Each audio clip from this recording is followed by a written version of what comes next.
We'll be starting in just a couple minutes, maybe a minute.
Yo, how's it going, folks?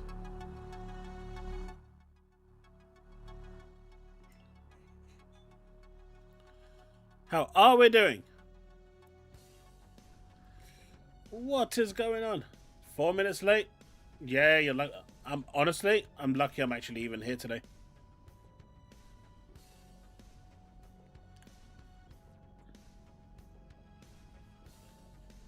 Hey, how's it going, Nunya?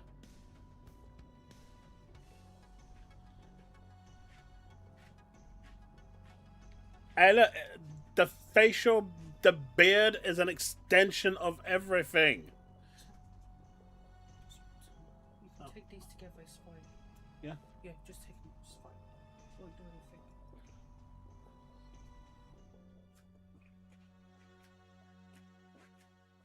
anything. Told you he'd be late, the countdown restarted. What do you mean the countdown restarted? I saw nothing. I saw nothing.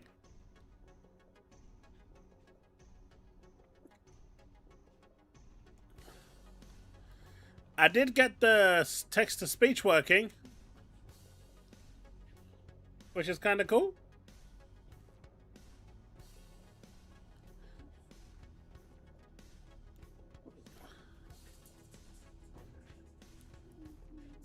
Hey man, you know the rules for Gollum.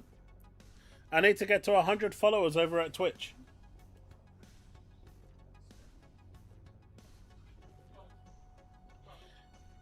I put myself through that a couple years ago. If I'm going to do that again, man, I need to at least make it worth it. How are we all doing, folks?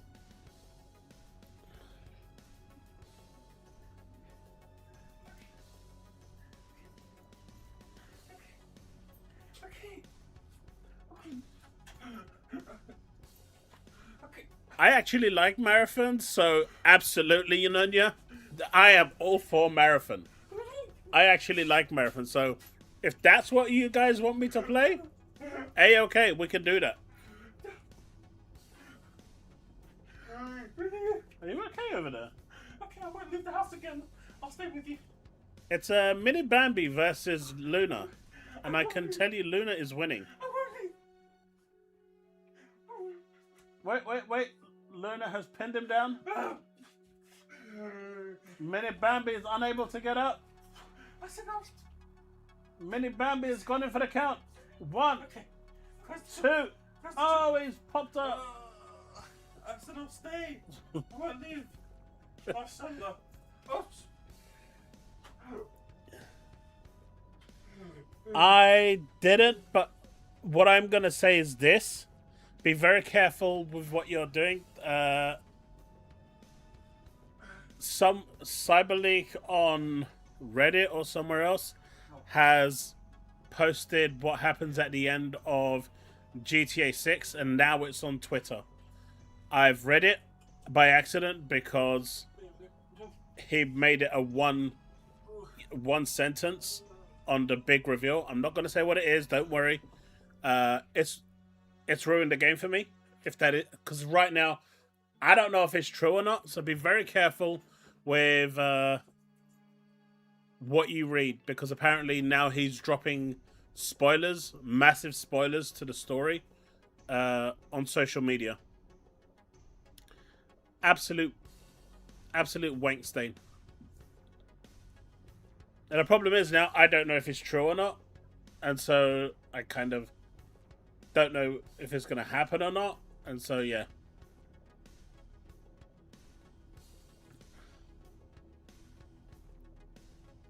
No. I've read something else completely thing, and the problem is not only has his account been banned on Reddit, people have taken a screenshot of it and then posted it on social media. Like, why would you do that?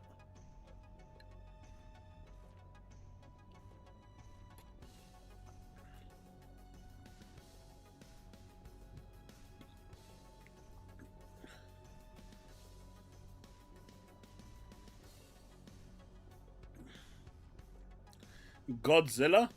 What, the one where you have to recover the generators? Oh god.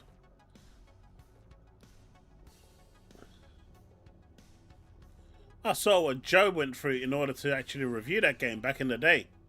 With all the generators. You guys would not put me through that.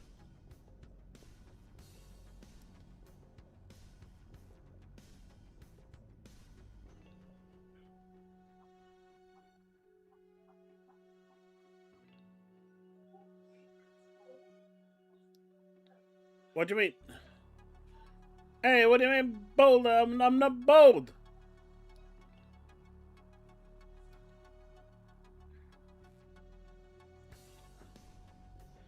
What he meant was a marathon of... No. And day ever. No.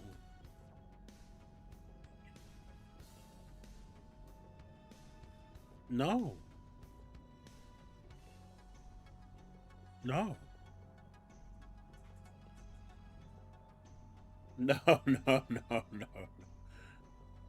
I actually saw someone buy a dustbone because it was £1. They said it was worth a punt. I'm not quite sure it's worth a punt even for £1.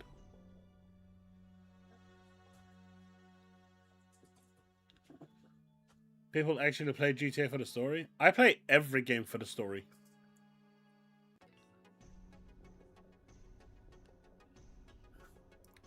Every game I play for the story. For me, if it's got a bad story, I don't care how good the gameplay is. If the story is bad, I'll just get bored and turn it off.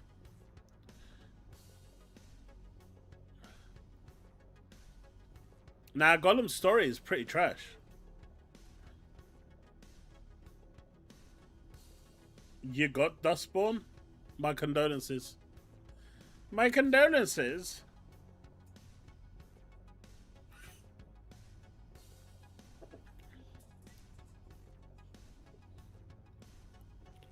I haven't finished it, I know.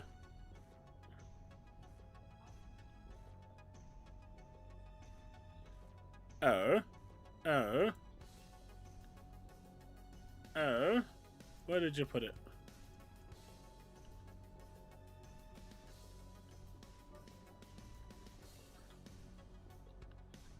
Where did you DM me? Oh, X. Okay, let me have a look. Let me have a look.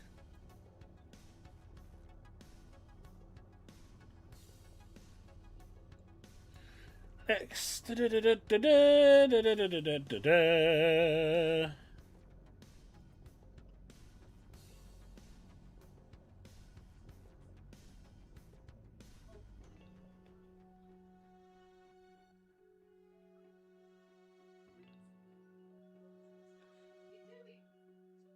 Wow.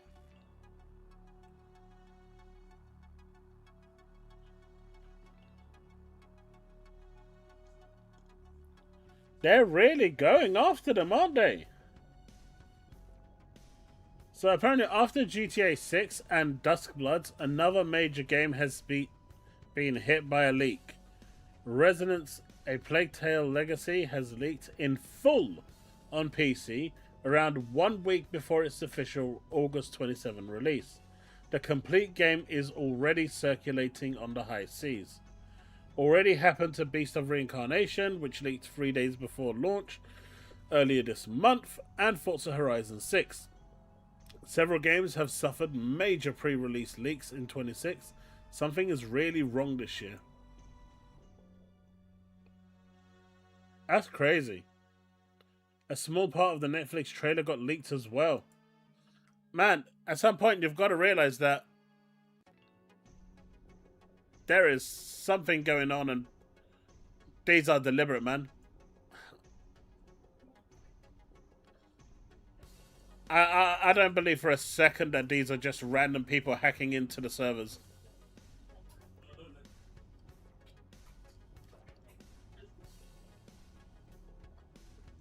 Oh, really?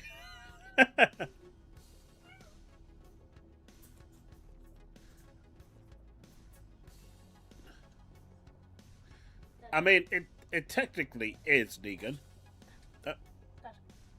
Because they're getting... Yeah. Good night, you Luna.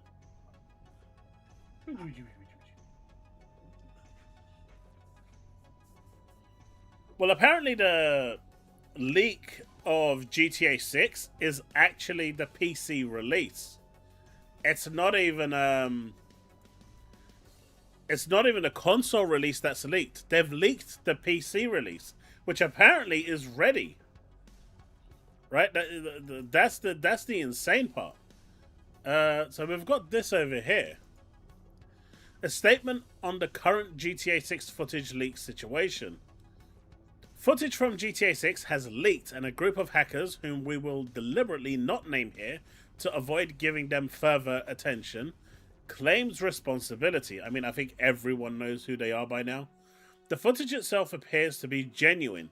Take-Two has already been hitting it with DMCA takedowns, and the speed of those strikes is itself a strong signal of authenticity.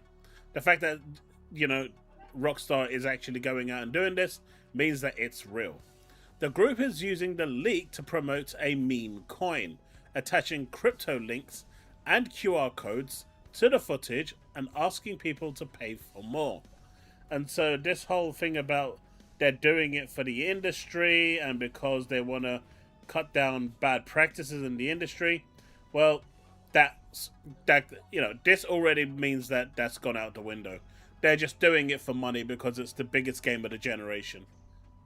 You know, Starfield was the biggest game of the generation. This game has eclipsed it. And so they're doing it to this now. Do not send these people your money, no matter how much sympathy you may feel for their actions. This is illegal, and frankly, we feel for everyone at Rockstar having to go through this ordeal again.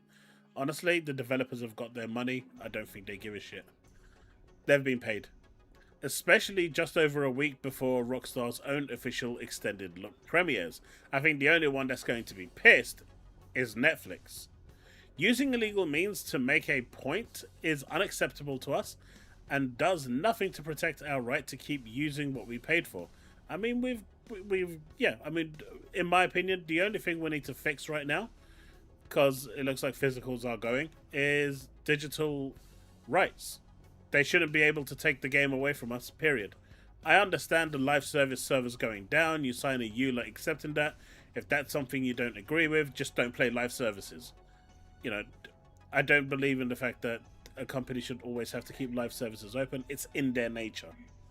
But when it comes to single player games, they should at no point be able to take that away from you, or take it away, or make it unobtainable. No matter how strongly you disagree with the decisions of upper management at these companies, there are still thousands of developers who worked hard on this project, who are still getting their money, who are still getting paid, and nothing is going to happen to those people. And they're the ones being hit the hardest. I don't understand how. Hey, Brothers Grimm, how's it going? Hey, Steve.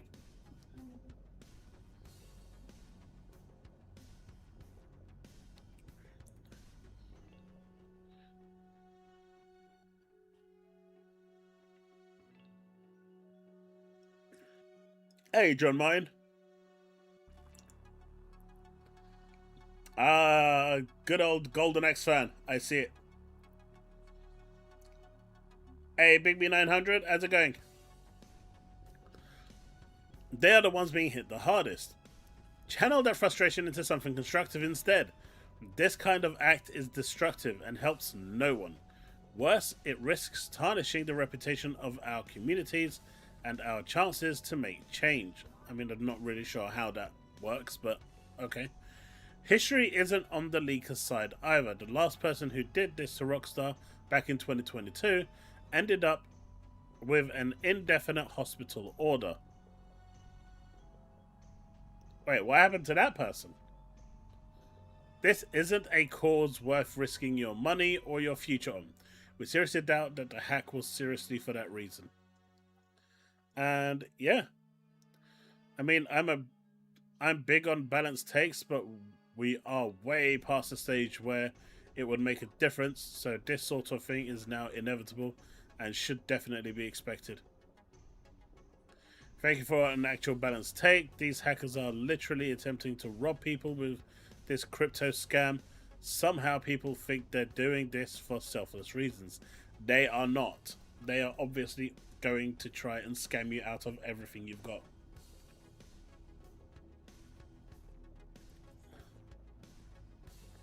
Loved everything about SOM.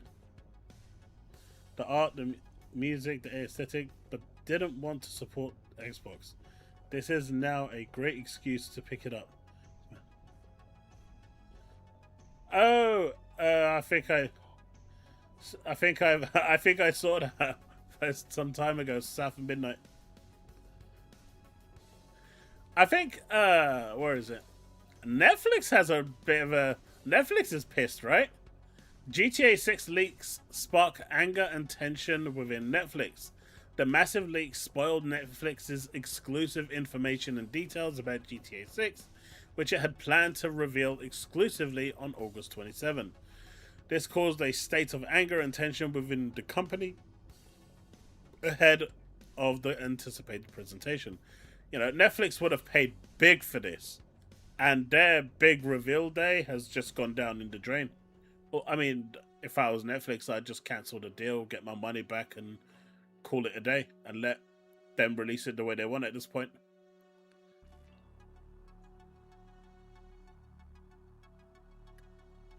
Yeah, I know, Brandon. At this point, it's hey, Grey Fox, how's it going? I would very much just turn around and say, you know what? It's kind of done, and I want my money back.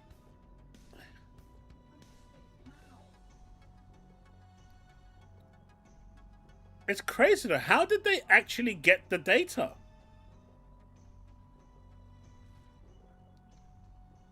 What if that 12 seconds was everything that you needed to know about the game?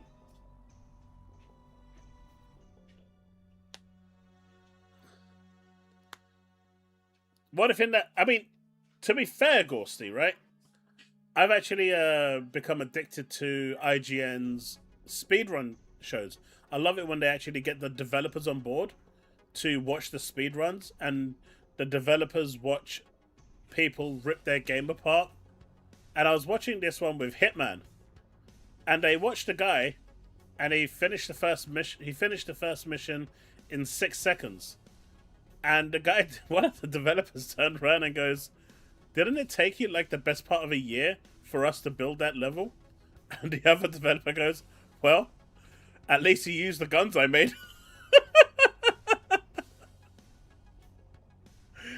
Yeah, their reactions are... The developers' reactions are pretty funny on those speedrun videos. Nunya, I've actually accidentally read one of the endings because it was like a one-liner. Be careful, guys. Be careful. Xbox just needs to just stay the hell out of this, man. You got Sony just constantly stepping on rakes. You got Grand Theft Auto in their own Dramaville. Xbox just needs to stay back and just enjoy the show.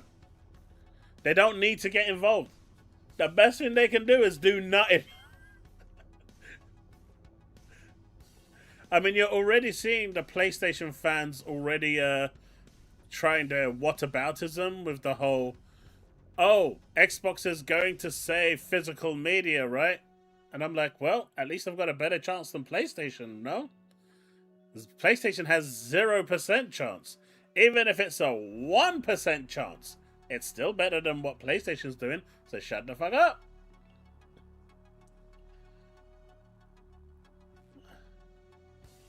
But I still don't understand how this stuff is leaking.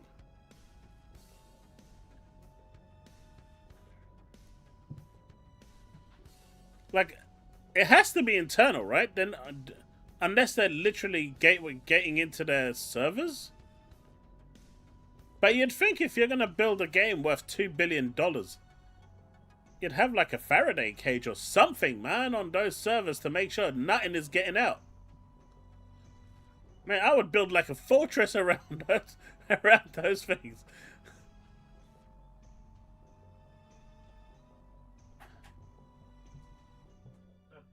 Yeah, what's up? What game is 2 billion? GTA 6. And it's taken them this long to release it with that high of a budget. Well, apparently you can download it now on PC. Someone leaked the whole game. A $2 billion game, and the last thing they prioritized was security. Yeah. That's what you call greedy people. They care about the money, not about how it is. Because did Sony hire Don Matrick, who ruined the Xbox One generation for TV? I don't know, man. Don Matrick was special. Hey, tell us, how's it going?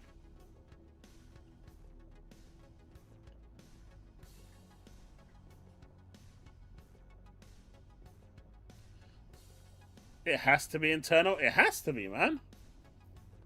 It has to be. This is insane. Apparently, let me see if I've got something here for it.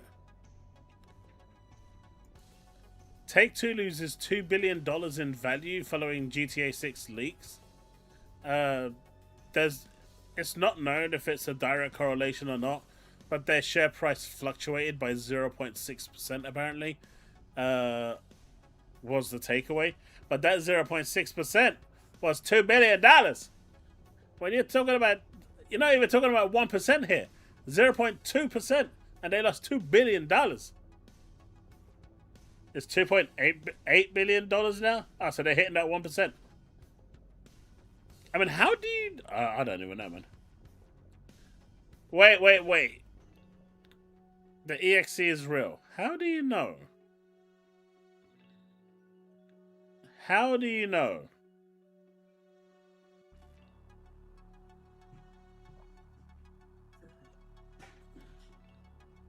A disgruntled employee about to be sued for the GDP of...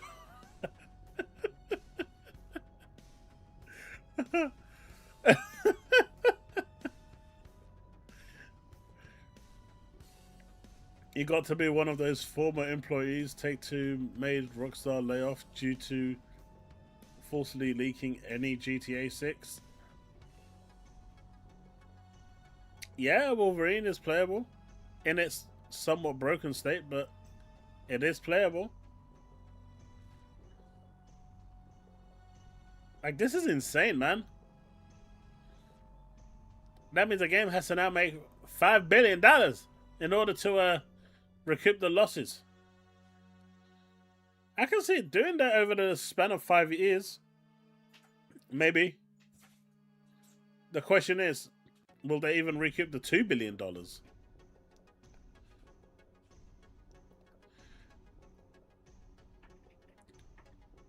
Paris Bay is rocking. I mean, this is the thing. With the PC version now out there in the wild, is Rockstar gonna wait a whole year to release the PC version, or are they going to announce that the PC version is coming out simultaneously? If I was them right now, I would announce the PC version and get ahead of it. They might not be able to get it fully ready. Maybe there's still problems with the actual PC build and it's not ready, but I would make an announcement and get it out there as soon as possible at this point. And it's going to hurt them big time. The whole idea was to release the console versions first, and then in a year's time, they're going to release the Helix and PS6 version and the PC version at the same time, so people can double dip. And those people that have it on the previous gen might be able to get an upgrade path. So you're going to get people that are on the Helix buying it for the first time, PS6 for the first time, those that are on the PS5 and Series X upgrading, and on PC, they'll buy it for the first time as well. So their plan was to basically double to triple dip on the same game within the span of 12 months. It looks like that's not going to work anymore.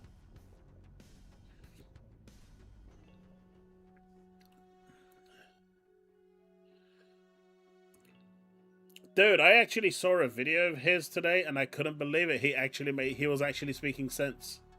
Someone told me, check this out. You won't believe it. It's almost like it's not him. Or maybe he got beaten up so badly that a couple of screws finally went back into the correct holes and common sense started talking again. Whatever it is, it was weird.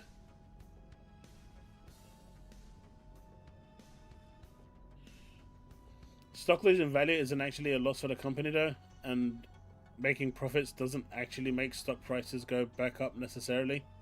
Oh, I know that. It's more of a confidence thing.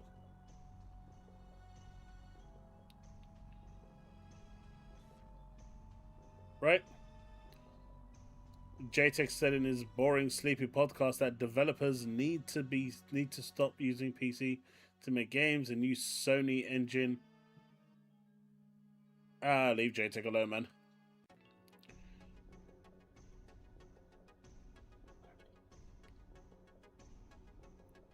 But yeah, this is crazy. You know, the alarm bells that must be going off over at Rockstar right now must be astronomical. I mean, can you imagine having the game that you've tried to hide from people all this time now being publicly available? I mean, they can DMCA the content all they want on videos and stuff like that, but people are going to download the game, and as long as you're not connected to the internet, people are gonna, run the game and play it.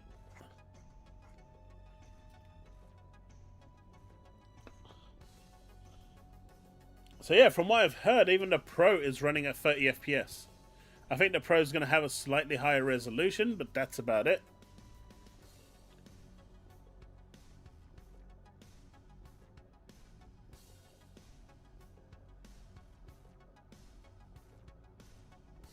What? Man. Adam, they're going to start coming out with all of this. Those developers have been paid, man. No disc, no leak, Strauss.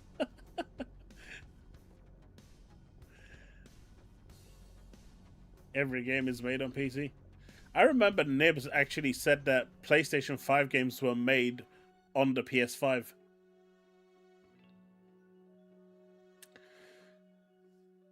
Then he had to go and check when people started laughing at him.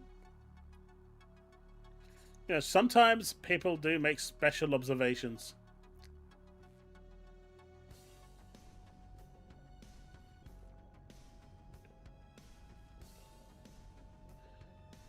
Yeah, I think Rockstar may try to ride this out, but I think they need to come out and say something.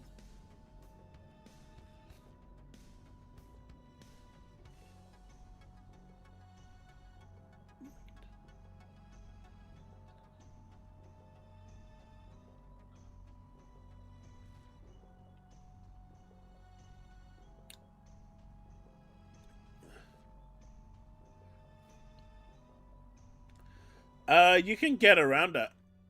You can get around it. Apparently, even the always online check can be gotten around, from what I've been told.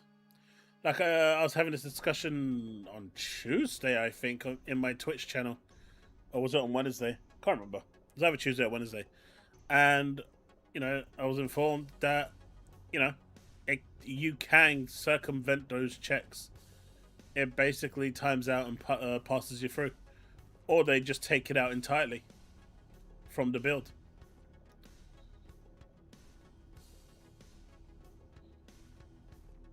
As long as you've got the data downloaded entirely, you don't need anything else.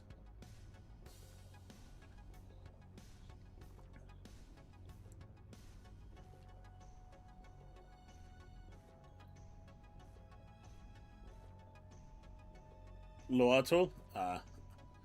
Lore scripting is fun in MMOs.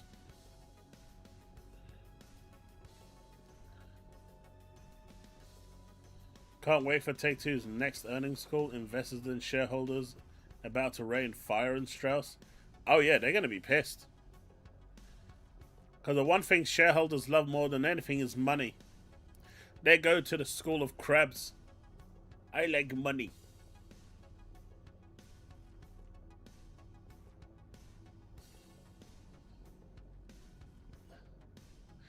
I mean, even Rockstar, Strauss came out and said, everything's going well and whatnot.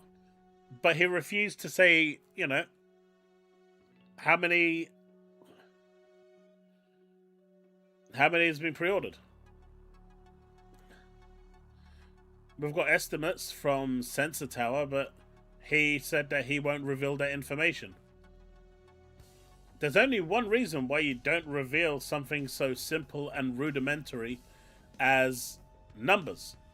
And that's because they're probably not going as well as expected. That being said, though, it is an all-digital game, and you don't need to pre-order it until, never. You could just buy it on the day and be happy.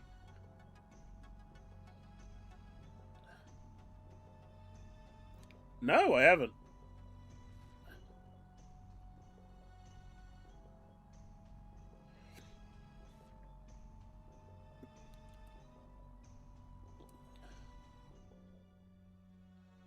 Hey, Susanna, how's it going?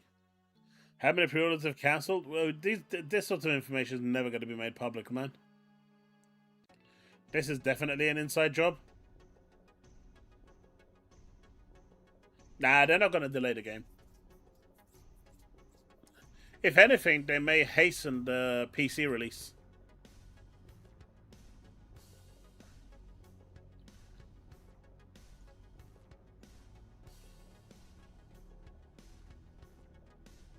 What's going on in reactions?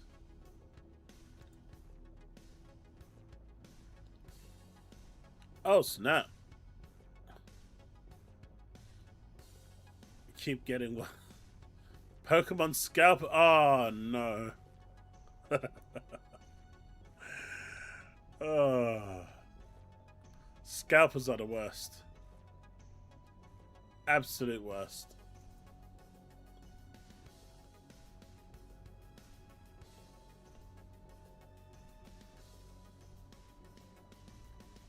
He could just lie and not saying anything is worse.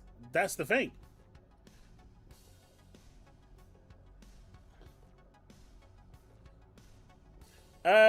Not much. We're just discussing about the GTA6, leak, about Strauss refusing to say how well the game has been pre-ordered, numbers-wise, how this leak could actually happen. The PC version is out there now, so is there really any reason for them to not release the PC version? I mean, the PC version of GTA 6 was one year away anyway, right? They usually release the PC release 1 year after the consoles. If the PC version is out there already and people can play it, and it's so once it's on the web, it's on the web. There's no taking it down from that point. The only way you combat that is by releasing your own version. And that's going to hurt Rockstar a lot.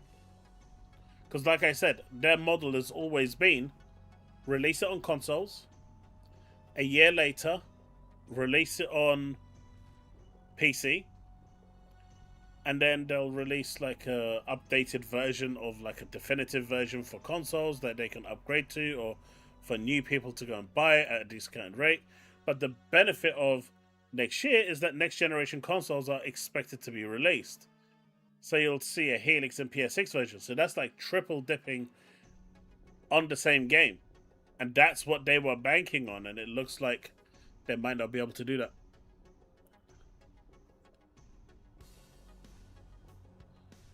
I mean, it's already out there. There's nothing to pirate.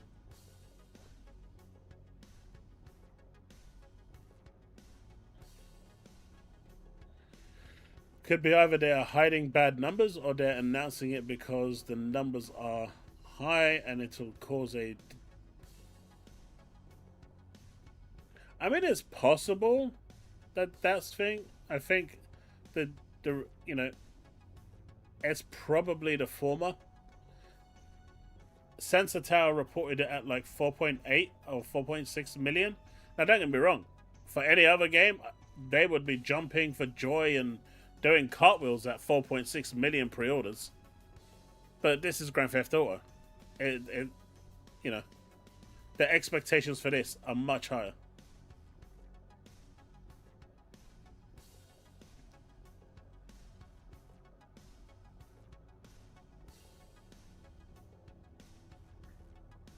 Well, Netflix is, that's for sure. Right? GTA6 leaks spark anger and tension within Netflix because they just paid, as far as they're concerned, they paid money for nothing.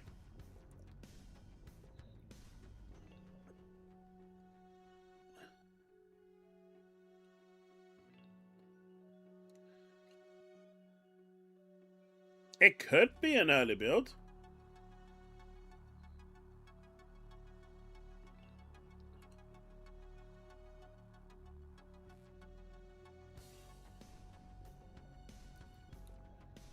I mean, I think everyone in this day and age now kind of understands that 60 FPS probably won't be a thing.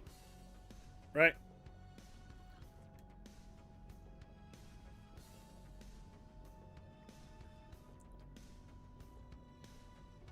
I'll be very surprised if this game runs 60 FPS on anything. I think the best you can hope for is VRR taking it up. But even then, I think the PS5 Pro will struggle with that.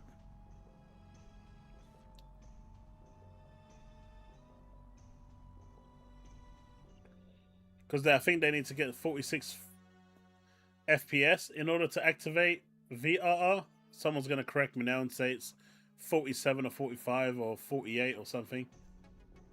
But on Xbox, it's 40 FPS. So that's a lot more attainable than the higher frame rate, right?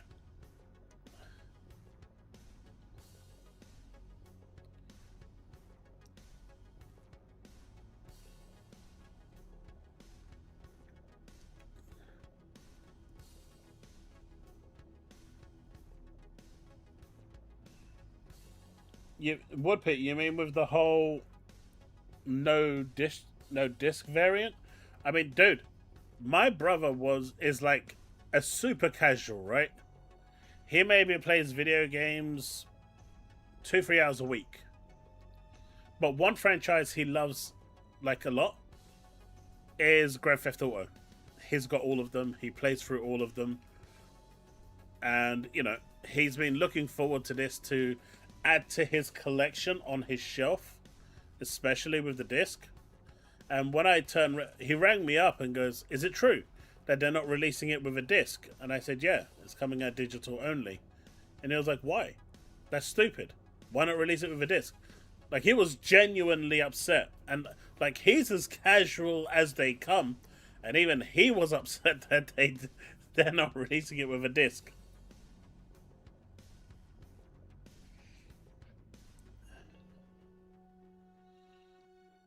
I mean, 60 FPS is possible, don't get me wrong, as long as you're happy to play it at like 100p.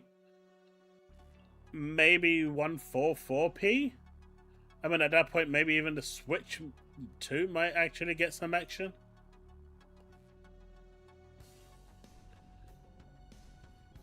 There's no online on launch. It's just a campaign.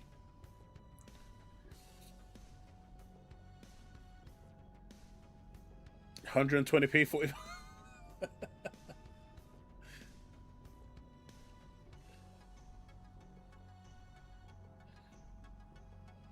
It's nasty stuff, man.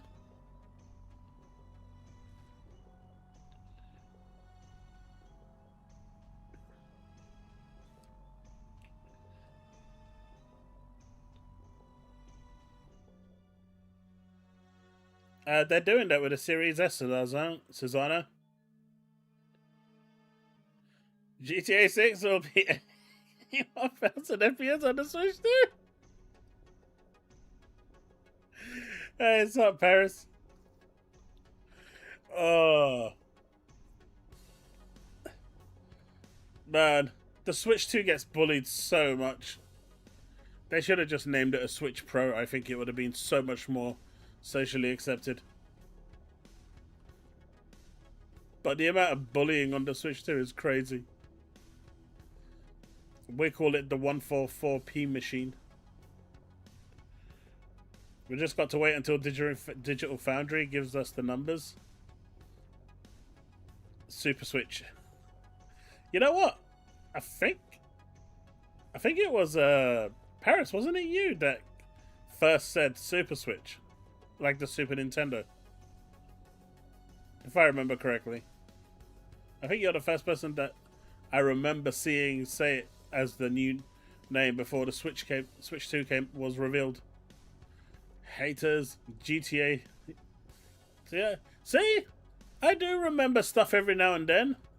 People saying I'm going senile in my young age. Haters, GTA6 will be 240 FPS on the PS5 thanks to the SSD and PS. Oh. Bruno, never change, man. Never change. Never change, Bruno.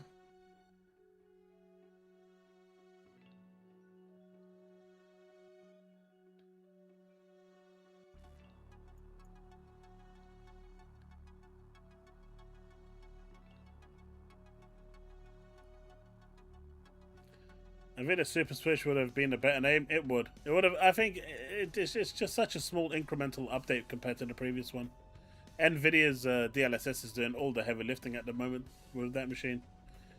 I feel bad for the developers, but I don't feel bad for the corporations because they definitely deserve that shite for doing the BS being greedy. I mean, the developers are still getting paid a salary, right? So I don't know if they actually care. They're getting paid regardless, right? It's the PR departments and the corpo heads that are basically going to get the biggest hit from this. The people making the game just get a salary, get a wage, and off they go.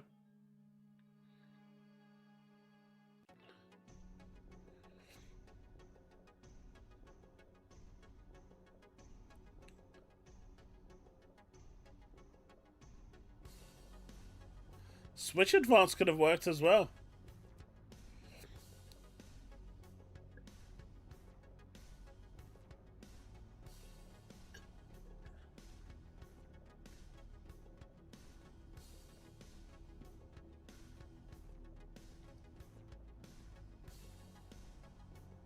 But it will set you Xbox off. Man, I don't care what it runs on PlayStation.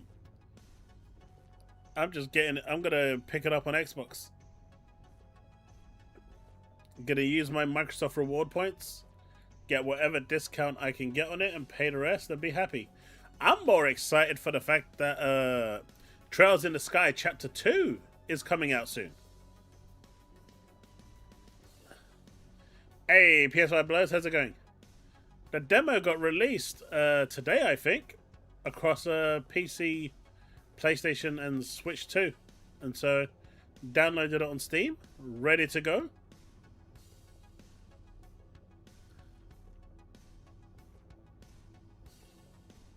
Oh, we can definitely check that out.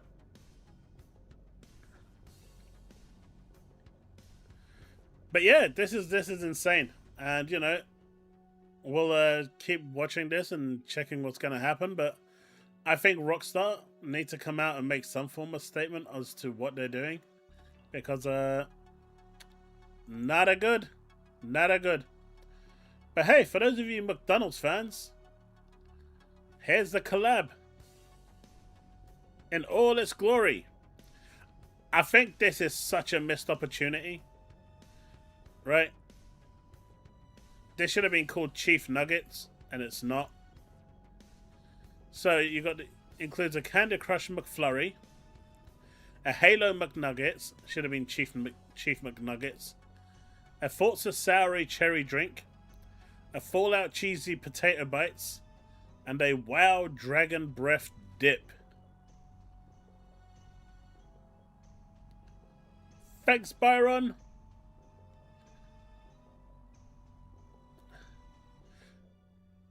Is that even Halo related? I mean, he did show his nuggets in the Halo TV series while shagging the prisoner of war, which technically is a crime. But you got to see the Master Cheeks, and you know, she saw the Master Nuggets.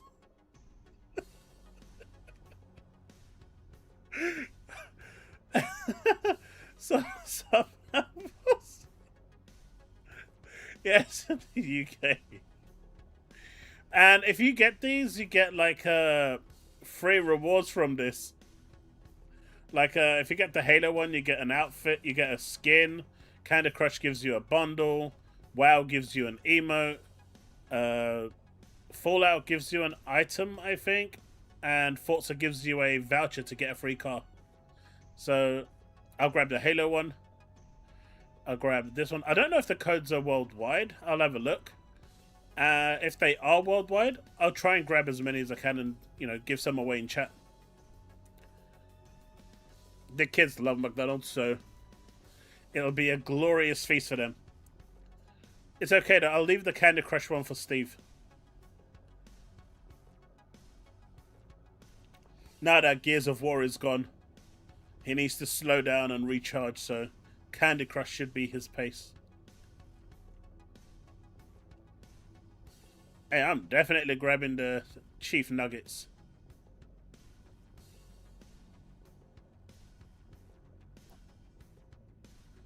Nuka-Cola drinks, that would have been kind of cool, but they didn't go that far.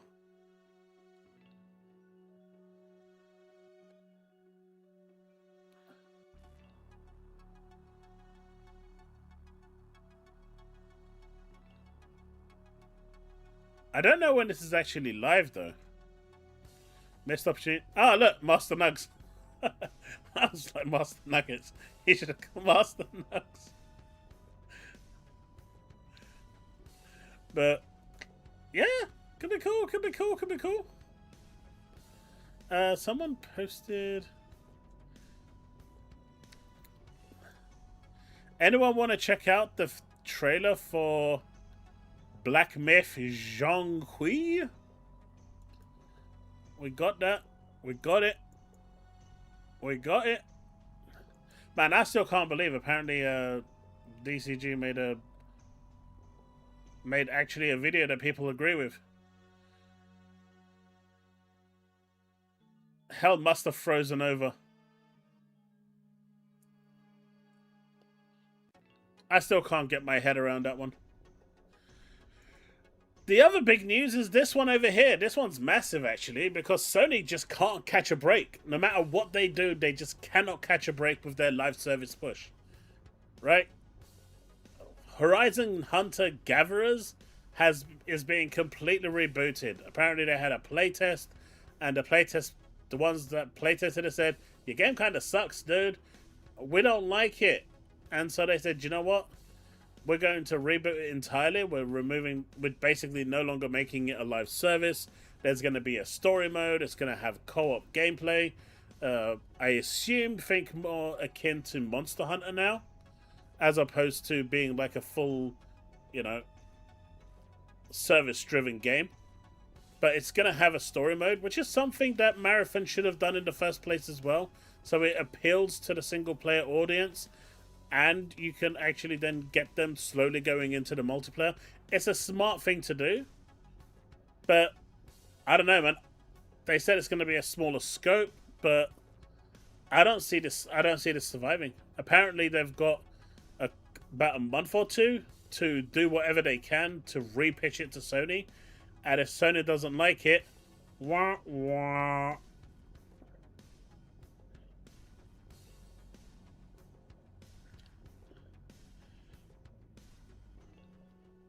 No Gears of War shakes, Gears of War Big Mac. I mean, Gears would have been crazy, right? Like, fries in chainsaw style would have been so cool. Hey, Marathon ain't gonna survive. The only reason Marathon is surviving right now is because of Herman Hulst.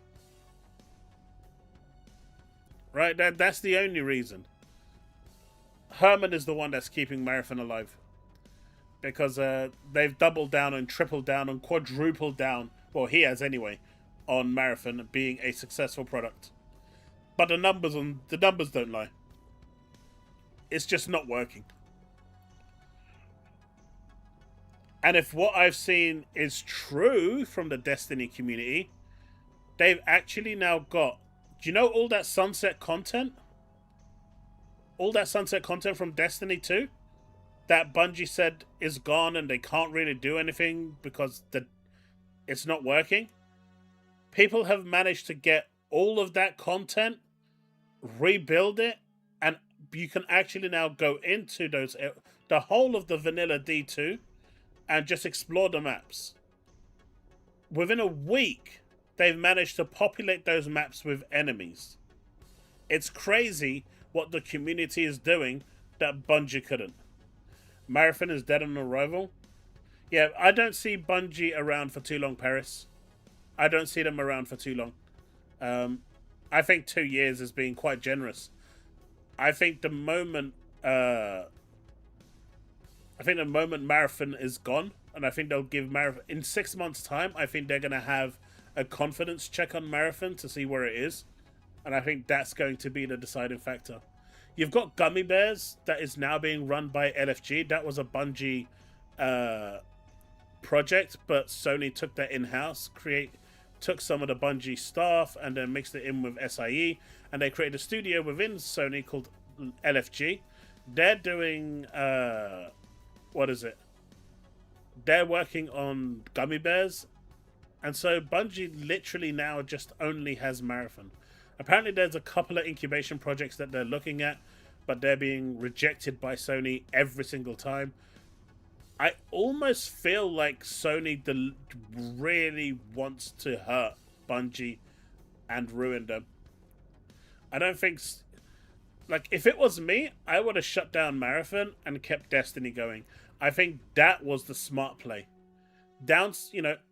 Reduce the scope on Destiny. Instead of making it a yearly expansion, make it a bi-yearly expansion with, seasonal stuff that's going along that kind of is a bit more spaced out, so it gives the team a little more breathing room and give the overall arching team time for the actual expansion every 2 years. They should have finished Destiny 2 at the end of the final shape, at the very least. Realistically, with the Witch Queen, that's when Destiny 3 should have come in. Like, there were so many issues here. I don't understand. Like, to me, it just feels like Sony wants to destroy Bungie after Bungie ripped them off. And Bungie did rip them off. Like, there's no... Pete Parsons...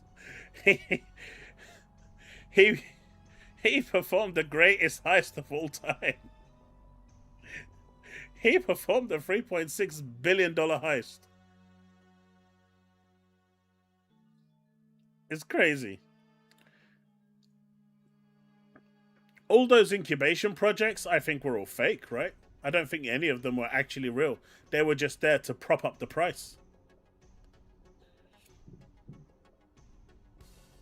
Nah, bad decisions from senior management is what ultimately destroyed Bungie. Bungie always had a cash flow problem.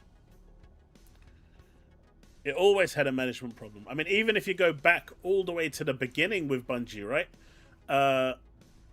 Microsoft bought Bungie and the Halo IP because Bungie screwed up with Myth. For those of you that remember that game, it's a very old game. It was on the Mac, I think it was on Windows as well. But basically, when you uninstalled that game on disk, like when you got the disc to play it, you installed it, you kept the disc into as the key. But when you went to uninstall it, it uninstalled Windows as well. I mean, that was an impressive bug, or was it uninstalled Linux or something like that? It's an impressive bug when you uninstall your whole operating system. So they had to do a mass recall, and that almost shut Bungie down. And then Microsoft came in and said, "Hey, we'll buy you, but we want to buy the Halo IP as well." Because originally it was supposed to be a Mac game. And Bungie said, "Yeah, sure." And that's how Microsoft came to owning the Halo IP. TBH, Sony really hates money. Look at Wolverine and Marathon, as well as them cancelling projects in development that had potential XD. Yeah. Absolutely. Thank you for the 5, Devastator. Absolutely. There's just no excuse for it. And, you know, everyone, when they saw Horizon Hunters Gathering, said, like, this game kind of looks whack. I mean, there was another game, right? There was another Horizon game. I think it's a mobile one or it's a PC one. Let me see if I can find it. I can't remember the game name.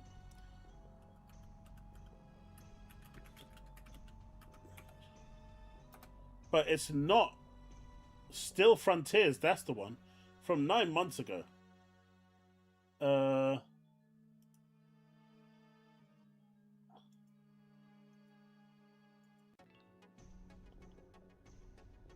Let me port it over here. Like, let me make sure you guys can hear the audio. You can't hear the audio.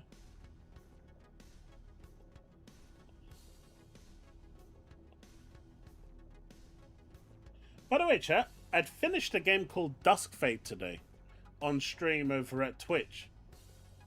If you guys like the old school style, you know, PS2, Xbox One era platforming games, I highly recommend you check that game out. I have a review of it on my channel. It's a solid 8.5 out of 10 in my books. It's really, really good. Lots of replayability in going after collecting the collectibles when you finish the game, because you get all your upgrades. Definitely worth your time. It's really cheap at like £20, I think. So I highly recommend you check it out, man. It's a really, really good game. But this is not coming to PlayStation.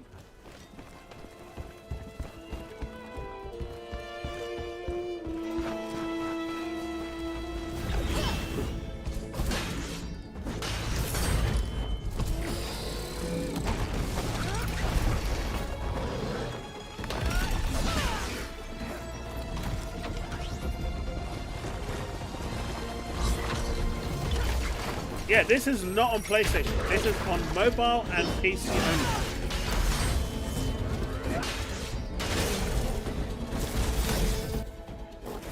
This is mobile and PC only. Like, how can you put this not on your own console? This looks pretty damn good. Like, any Monster Hunter fan is looking at this and going, do you know what? Alright, I see you, Monster Hunter clone. I see how I can actually, you know, get involved in this.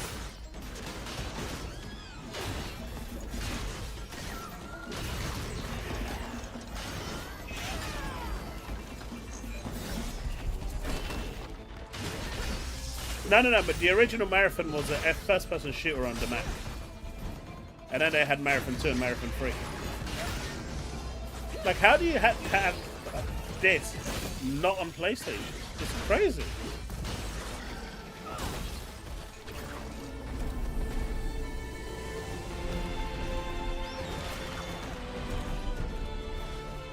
I don't get it.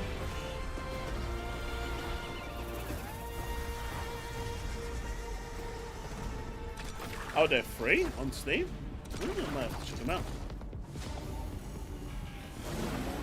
Right, Heck Boogie? No, it's not coming to any console. It's just, for now, it's only been confirmed for PC and mobile. Man, I don't know how mobile is going to run this. But hey, if Helix is going to run PC games, you'll be able to run a Horizon game that PlayStation can't. You know, you'll go with the saying, Xbox does what PlayStation don't.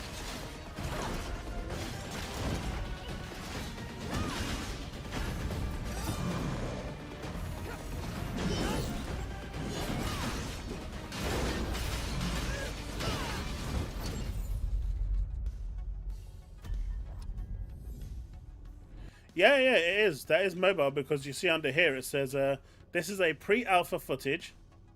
I really think people don't understand what pre-alpha is anymore. Because pre-alpha is wireframes and shit, man. This has gone beyond the pre-alpha. This is even past alpha. This is where you get into beta. Anyway, cross-platform for mobile and PC Purple.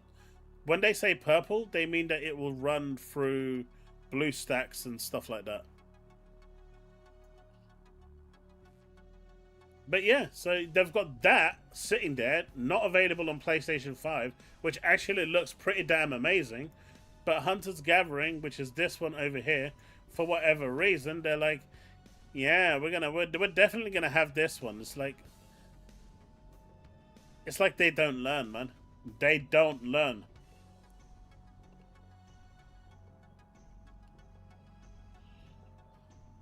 Fable Flapjacks? Oh, you guys are still on the McDonald's stuff. Oblivion Oxtail? It could work, it could work. I mean, that's what they went for, Power Boss. They went for that Fortnite-y art style. Right? But the problem is, it just didn't work. Apparently, according to the playtesters, it was not fun to play.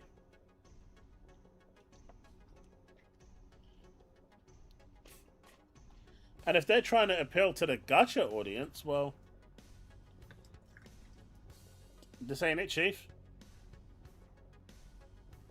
I don't think Sony is remotely ready, or any of the PlayStation, or any fanboy that is console related, is ready to tackle gacha fanboys.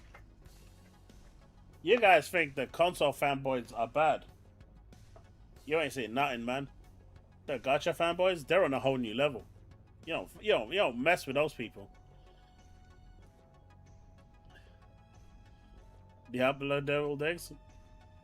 I see you again. Minecraft Milkshake. Alright. I'll be honest, I'm just going to use my Microsoft reward points, get as much discount as I can. Is anyone else having any problems with the reward points for Xbox rewards, for Microsoft rewards? I can't claim anything on the console side of things. My rewards just won't activate. I don't know why. The PC one does, but anything I do on console won't activate since Monday.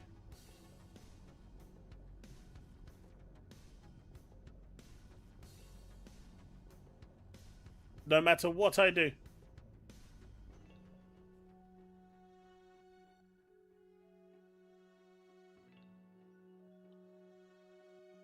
Wait, they're crazy. The gacha fanboys are crazy, man. They're crazy. They're absolutely stalking mad.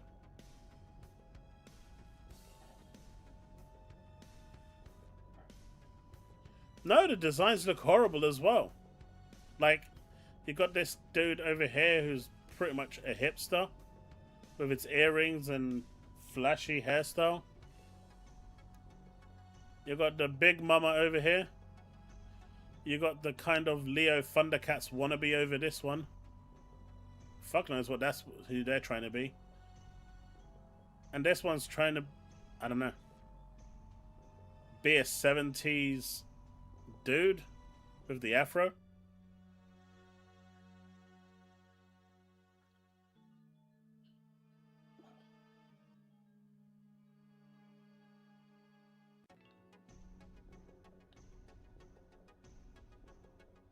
Artist character designers for Wolverine 2. Mate, Wolverine's characters look stupid. They're ugly as shit, man. I don't care. Then nothing's gonna change my mind from that. Oh, Panzer Dragoon, dude. They need to remake. They need to remake Panzer Dragoon Saga. I would drop bills for that one. I would drop bills for that one. Panzer Dragoon Saga is in. Oh man, that game was so good. They had limited copies of that in the UK.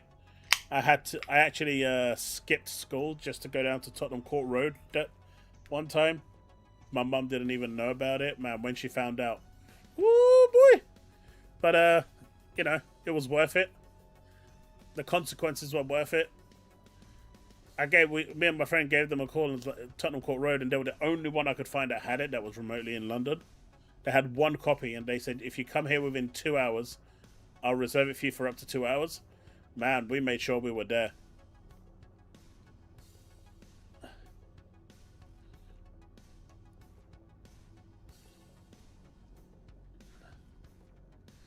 But yeah, I mean, good luck to them, and I wish them the best of luck, but I don't see the studio surviving, sadly.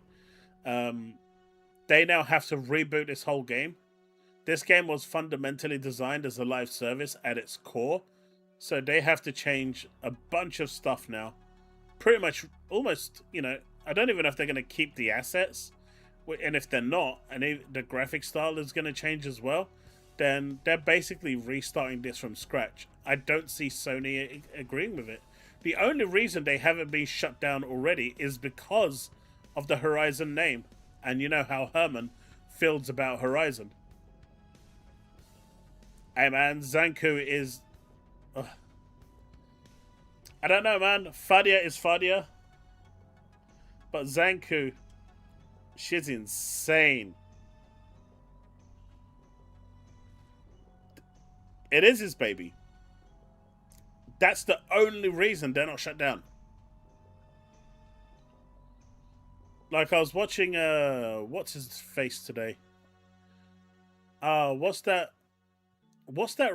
Reaper's name? The gaming industry's...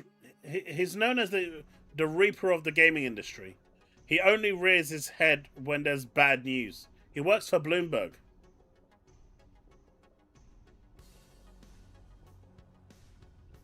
I mean, calling him the Reaper should have given it away anyway.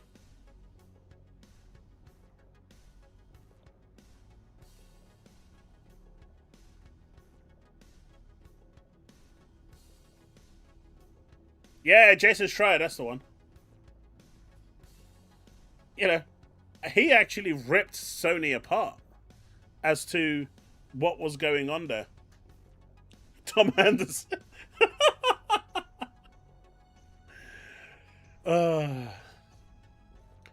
It's like I got a video coming out today. Have you guys seen how all the media is defending and trying to sugarcoat the issues with Wolverine?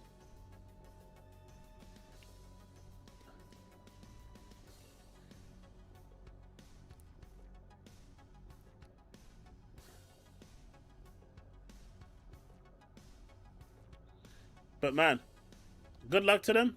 I hope they can manage to convince Sony.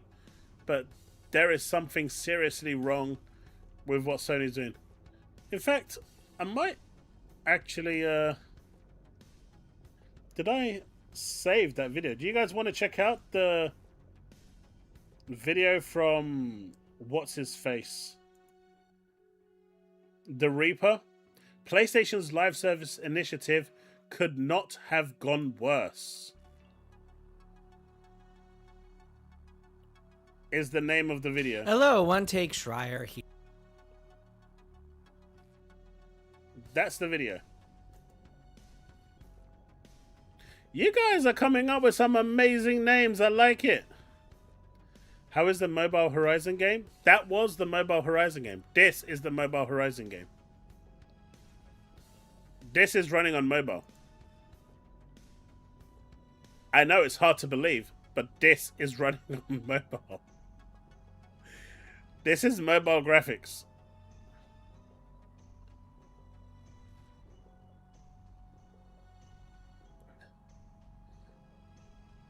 I'm telling you, mobile has come a long, long way, right? When I'm seeing some of these gacha games that are going to be playable on mobile, like, holy crap, like, they look insane. And then you look at something like this, mate, what's the difference between this and, like, the PS4 or 5? This is literally current gen quality.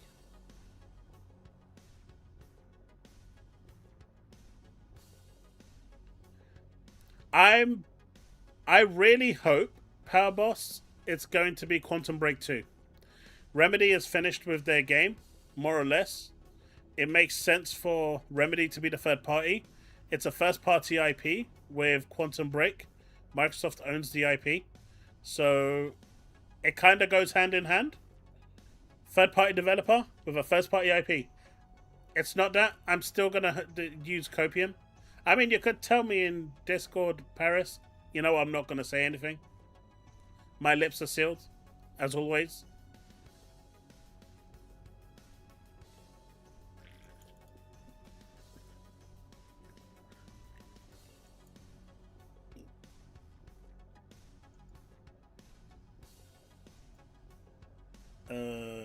Volume.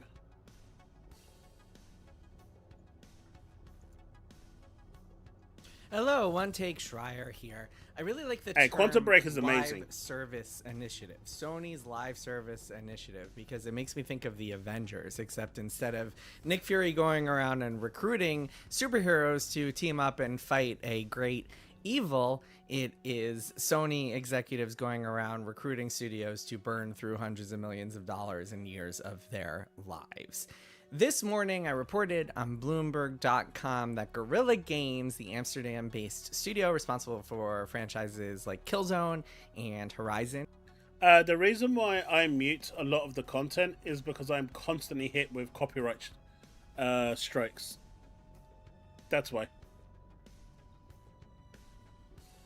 Like the Horizon one I played through normally the first time, but the second round, when I was just showing clips, I was just talking over it, so I didn't want it to overpower what I was saying. But generally when I mute stuff, it's because of copyright strikes. After every stream I have to go back and deal with a ton of it. When it's a game show, I don't really care, because I'm gonna get hit like there's no tomorrow. But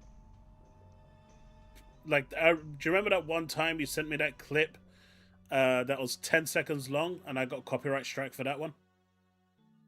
Copyright claimed, sorry, not strike, but claimed. Just because it there was 10 seconds of music in there.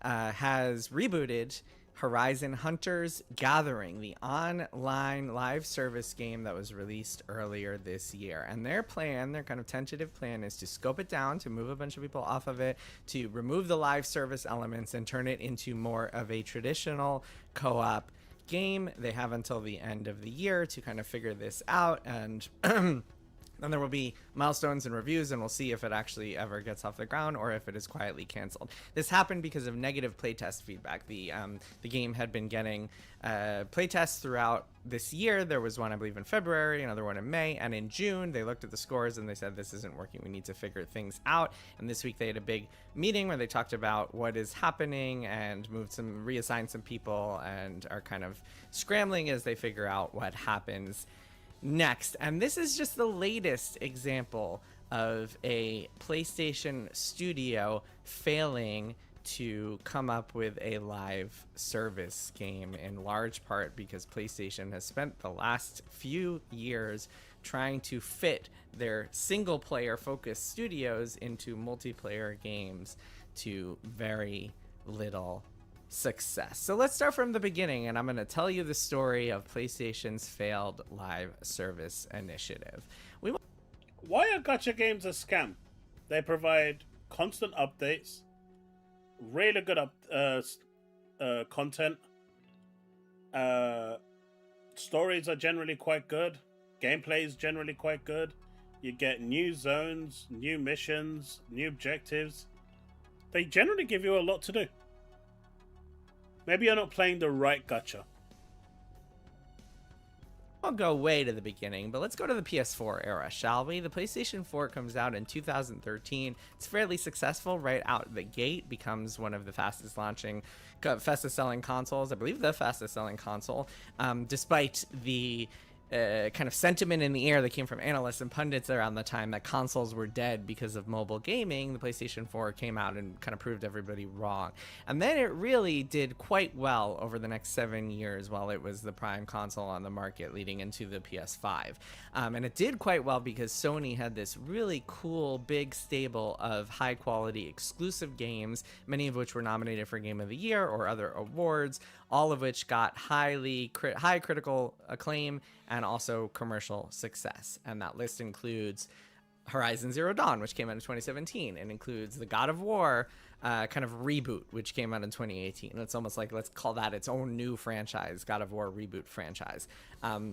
There was Spider-Man, which also came out in 2018, did extraordinarily well.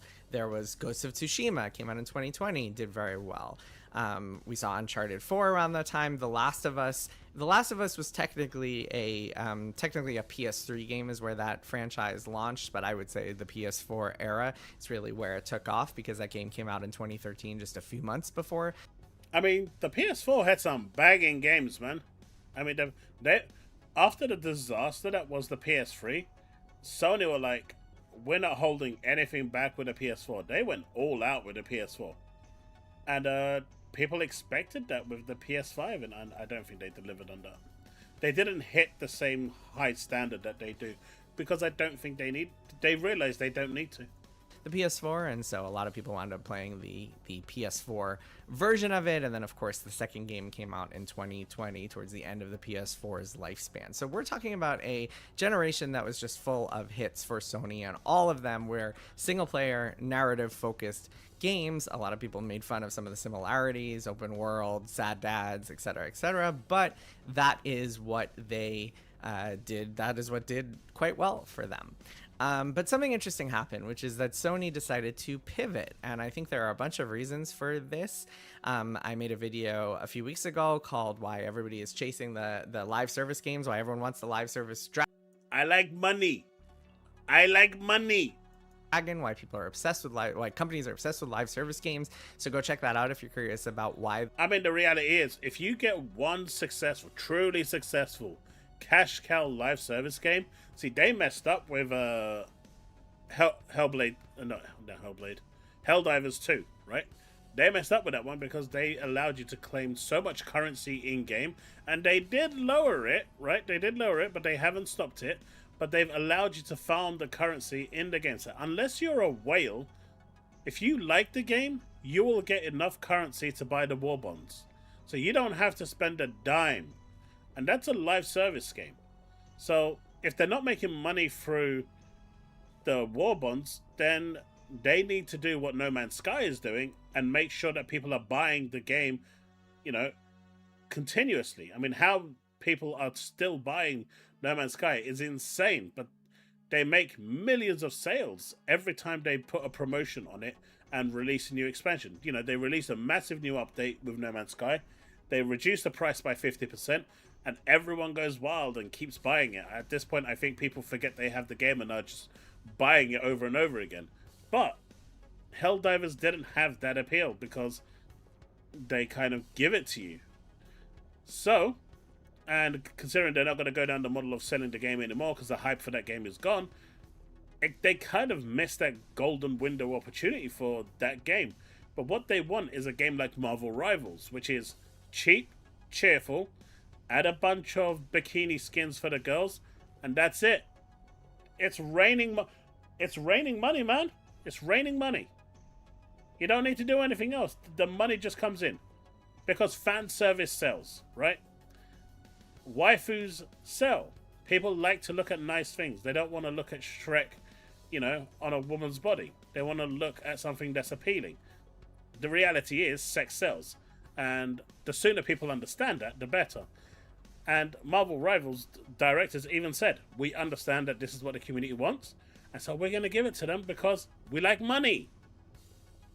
This happens, but at a certain point, Sony decided, hey, we are going to double down on live service. What is live service? Live service is essentially a game, usually online, but doesn't necessarily have to be online. But essentially, it is a game that is designed for recurring. Mate, Steve, if I could get through to the coalition lead and just get them to make a Borat Mankini for Marcus Phoenix, just for you, I would do that.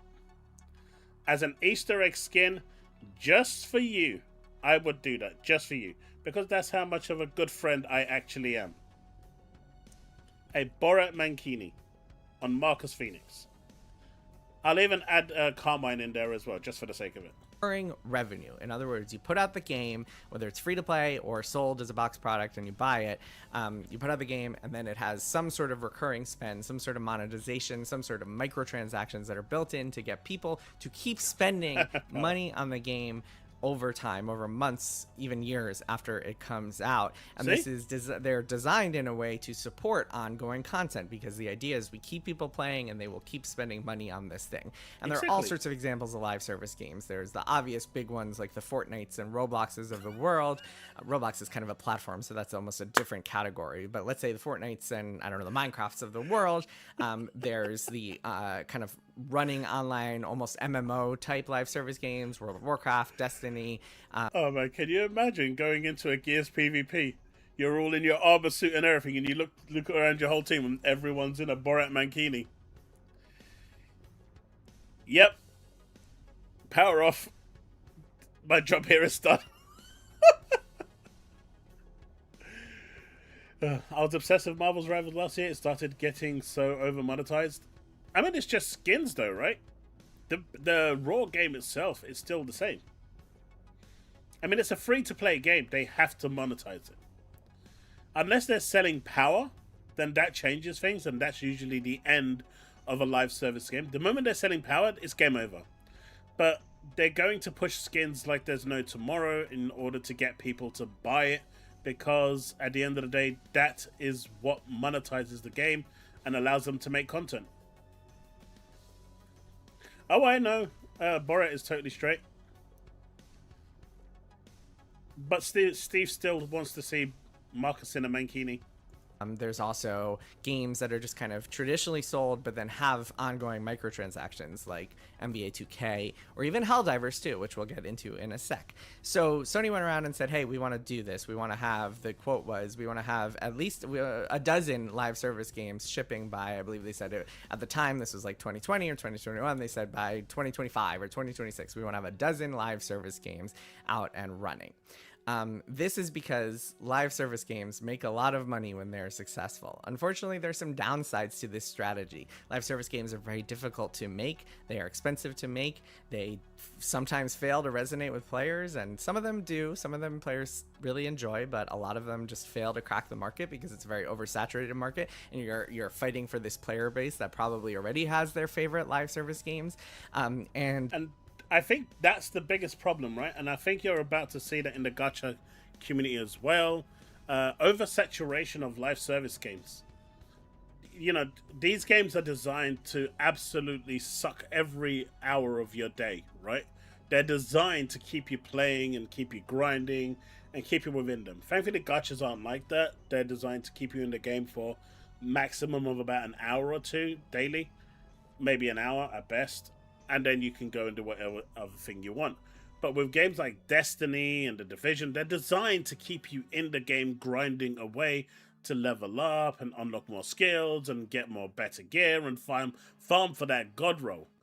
Now, the problem with that is if you've spent 3,000 hours in your favorite live service game and another one comes along and it looks really good, are you going to drop your 3,000 hour live service game that you still enjoy to go play that new one? The chances are you're not going to do that. Like, I want to play Fallout 76 or Elder Scrolls Online, but I've already invested like thousands of hours into Final Fantasy 14, and I still enjoy it, right? I'm not going to drop that and play the other ones. And the problem is, I can dabble in them, but I'm never going to devote the time and attention that they need in order to make them work. Recently, Rachie told me about a cool event that's happening in Xenozone Zero. Now, I've got 2 gachas that I'm playing. I can't add a third. I don't have the time with all the other games I'm playing. And just, my daily life. But I still signed in, done the event, but I don't have the time to devote to it. It's just sitting there, and it will probably sit there for all eternity. Time is the commodity, and people don't have the time to be jumping into multiple different live services. These games are designed to, they demand 100% of your time. And if you can't give it that, you're not going to get the best out of it. And so, in my opinion, that is the biggest problem that you have. So when you've got 30 live service games in development and all of these companies are releasing these games that want to get your time, you've seen with the first Descendant, they tried to go down the Guna route, but they forgot the game, right? They had the eye candy there, and it did well for the first 3-4 months because everyone loved all the eye candy and they spent bank and made bank. But after people got past the Guna point, they were looking for the game and it didn't exist. The game just wasn't there. So you kind of need a balance of both. And so people left. And it's really important to capture that balance, but at the time, if you was playing, say, Warframe or the Division 2 or Destiny 2, you're not going to go over to the first Descendant. You'll go and check it out, but even the eye candidate is not going to be enough to keep you there because you've spent all the hours here. Don't you dare disrespect. Hey, come on, man. Bunny was... I don't care what anyone says. Anyone that saw Bunny at the time was jumping onto First Descendant and going, God damn. And everyone wanted to be Bunny with that ultimate suit. I swear I could hear a cat. But everyone wanted to grab Bunny and their ultimate suit because of the outfit and how revealing it was. But the reality is they weren't ever going to stay. And they almost shut down before they revamped the whole of the First Descendant. Most importantly, it's really difficult for a studio that has kind of spent a decade building the know-how and pipelines and chemistry to make single-player games. It is really hard to suddenly have them turn on a dime and make a multiplayer game, especially a multiplayer live service game that requires this just kind of stream of ongoing content. And that is the most difficult part of making these games, is that once you come out with them, you have to have this roadmap that is extremely intense and requires a lot of work and a lot of planning and a lot of time and a lot of money to map out future content to get people continuously engaged with your game, because it's a treadmill. Once you start it, launching isn't the end. Launching is the beginning. You have to keep players engaged. Otherwise, you are not seeing the returns that you want to with one of these live service games. So needless to say, that initiative did not work out. I made a little list of just some of the live service games that we've seen. This might not be all of them. I think there are some that maybe the world doesn't quite know about yet, but just going through this list, I think tells you a lot about how things have gone. So I mentioned Horizon. So Guerrilla Games, they came out with Horizon Forbidden West in 2022. That was the sequel to Zero Dawn. And then rather than going on to a Horizon 3, most of the studio then went on to what would be called Horizon Hunters Gathering, announced this year and now rebooted, as I reported today on Bloomberg. Again, check out the story in the show notes. Horizon 3, by the way, they have a small team, I believe, working on it. There's some people, I don't know how many or what the state of that is, but that is a game that is years away if it comes. There was the God of War live service game, which was an initiative done at Blue Point, the studio that was very well known for remastering and remaking old games. One of their biggest hits was Shadow of the Colossus, and then they made a Demon Soul remake in 2020 that came alongside the PS5 and was very well received. After that, they went on to help Sony Santa Monica, the maker of God of War, with God of War Ragnarok. This is Jason Schreier, known as the Reaper. And spent a bunch of time working on that. And after the development of that game, they kicked off this project that was going to be an online multiplayer live service God of War game involving Atreus in some way. You would like descend into Hades as Atreus. I don't remember all the specifics or exactly how it would work. I think Sony's biggest problem this generation was cancelling all the live service games.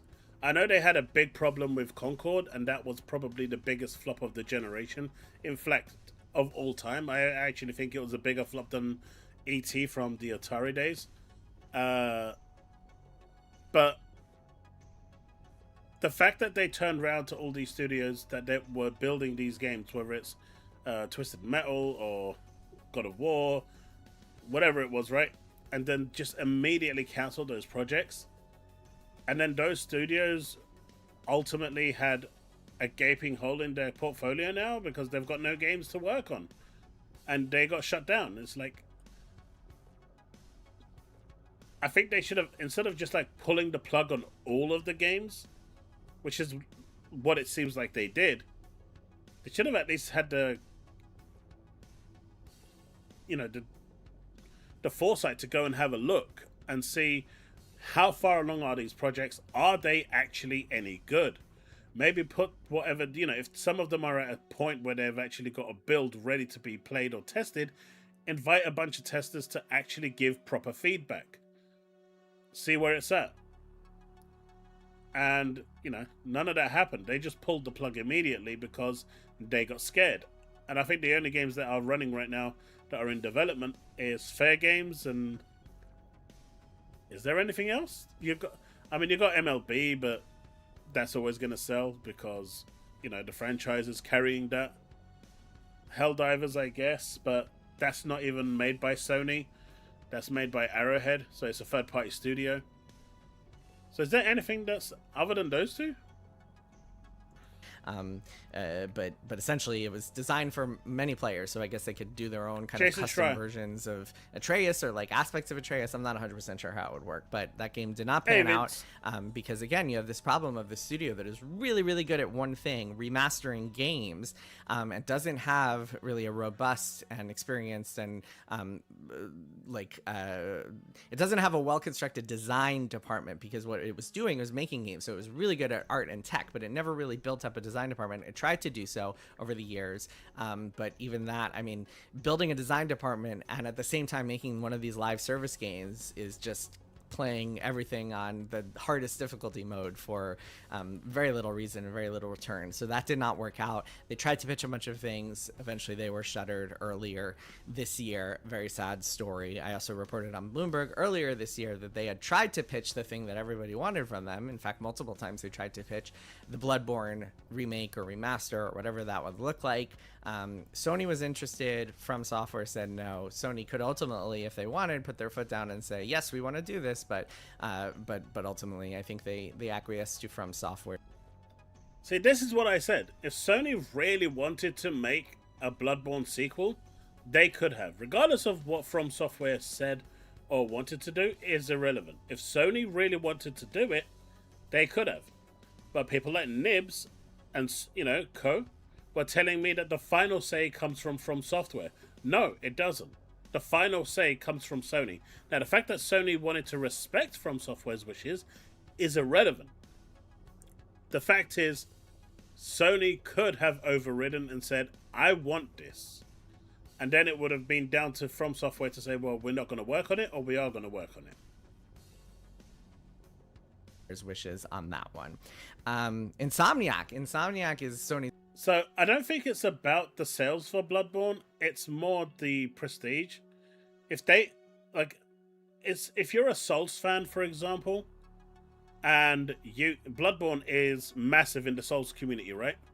If you don't have a PlayStation console and you hear that Bloodborne 2 is coming, especially being made by From Software, and it's going to release on PS5, there are more chances of that person who loves Bloodborne, who's a Bloodborne fanatic, buying a PS5 than not. It is a console seller. It might not be as big as Spider-Man, but in its core audience, it would be regarded as a console seller. The most prolific studio, and they've somehow managed to dodge this curse by releasing several games, including Spider-Man 2 in 2023, big hit, and now Wolverine, which is coming next month, and we'll see how that does. So they're one of the studios that has actually avoided the curse of not releasing anything in the PS5 era. But even they took a live service initiative. They were visited by the Nick Fury of PlayStation, doing a Spider-Man multiplayer game. It didn't get very far, and they didn't spend a ton of resources on it. They didn't put a ton of money or time into it, which is why they have been able to release multiple games this generation. But still, they tried Spider-Man multiplayer.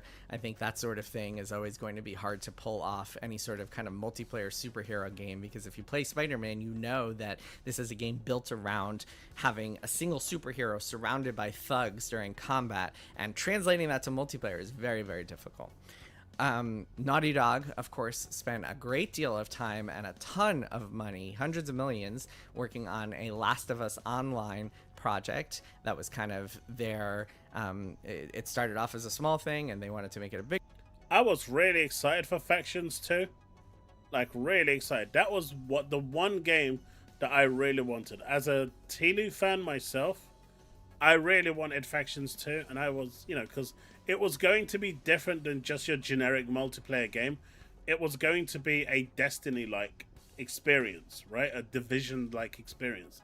It was going to be a proper live service game. And it was going to showcase, other areas of the game that you haven't visited yet. And it was exciting. It was new. And they cancelled it. Although that was probably because of Bungie. Bungie went and looked at that and said, man, this game actually looks really good. It's going to make us look really crap. Yeah, let's tell them that it's not going to work. Let's scare the hell out of them and make sure they don't actually make this game. I'm still going to stick by that. Bigger thing, and eventually it turned into a service game, and then they canceled it in 2023 for a variety of reasons. The reason they stated is one that I think is worth noting here, which is they said, hey, essentially if we make this and then it's a success, we're gonna have to keep doing it and dedicate all these resources to it and essentially become a live service studio, which is the other curse of live service. Once you release a live service game, you cannot move on to the next thing. And a lot of companies wind up getting trapped in the live service game and have to put aside or divert resources from their biggest projects. For example, Epic Games. I don't know if you remember this, but in 2017, before they released Fortnite, Epic had a bunch of other games in the works. They used to be a company that made games all the time. Then they released Fortnite, kind of started off slowly, but then exploded once they added the Battle Royale mode to it at the end of 2017. And then shortly after that game just like skyrocketed in popularity and became a cultural phenomenon, they canceled their other games in order to put all of their resources on Fortnite. I mean, John, they could easily just make a studio for, if the game was a success, they could easily onboard a new live service team while the core team works on single player games. The money that would have, if the game was a success, the money that would be coming through that game alone would fund 2 free AAA games, right? So they could easily just make another team that could handle that and make new content. A similar thing happened at Blizzard. I wrote about this in my Blizzard book, Play Nice. But what happened was when World of Warcraft came out in 2004 and it was super popular, exploded, way bigger than anyone expected, they had to kind of temporarily pause the other projects they were working on and just divert everybody into the World of Warcraft machine because they needed to keep that going. And they were caught off guard by how much work it would take to continuously update that game because they had never done anything like it before. That's the danger of live service. So Last of Us Online, that game was canceled. A lot of people at Naughty Dog were working on that game. I think there's a belief out there that it was just kind of a side project while most people were working on Intergalactic. No, the opposite is true. Intergalactic did not have the majority of staff until after Last of Us Online was canceled. And then most people on the studio came over to work on Intergalactic. I mean, Neil Druckmann was quoted saying that though it's been cancelled, Factions 2 was probably the best Last of Us game that he ever worked on. And he's disappointed that it's never going to see the light of day. That makes me sad. I've sped it up a little bit because the video is a little long. I could slow it down just a tad, I guess. Galactic, but many people in the studio, I would say the majority of the studio, was working on either Last of Us Online or the remasters, the remakes that they were doing throughout the 2020s, which is why we haven't seen a brand new game from them since 2020. Sony Bend. Sony Bend is the Oregon-based studio behind Days Gone, and they, after Days Gone, had all sorts of issues, lost leadership. We're trying to get a sequel off the ground. That didn't happen. Eventually, they got to the point where they were working on this new IP that was also going to be a live service game until that was canceled at the same time as Blue Points was in 2025. Now Bend is working on something else. They have fortunately are surviving and have a chance to work on something else. I think we'll see that at some point in the next year or two. Hopefully it doesn't get canceled. Bungie. Sony bought Bungie in 2022 for $3.6 billion, and they bought Bungie in part because Bungie was a live service expert, and Bungie at least portrayed itself as a live service expert, and they thought that expertise could be translated not only within Bungie, but to their other projects. And as part of that acquisition, Bungie also had a whole bunch of other live service games in the works that Sony wanted to see come out in the subsequent. See, those games that they had planned, I think all of the vast majority of those games were all fake. I don't think any of them were real. Obviously, Gummy Bears got absorbed into Sony. Destiny and was there. Marathon always existed. In fact, I don't know if you know the history of Marathon. When Activision made the contract with Bungie, they were only allowed to divert 5% of personnel resource over to Marathon, and once the game made I think it was $1 billion, then they could divert, I think it was 20% of the personnel towards Marathon. But Marathon was in incubation from the before the original Destiny was even released.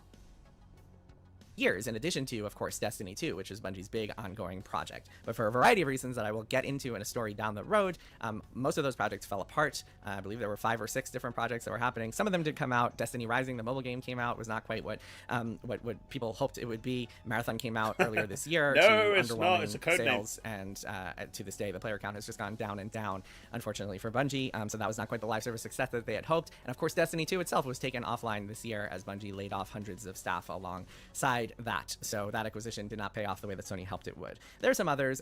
There's Deviation, which was working on a shooter game. I'm not sure. I would take this back. I'm not 100% sure if this was a live service game. But ultimately, Sony just can't catch a break. And the one game that they actually did catch a break on with Helldivers 2, they don't own the studio.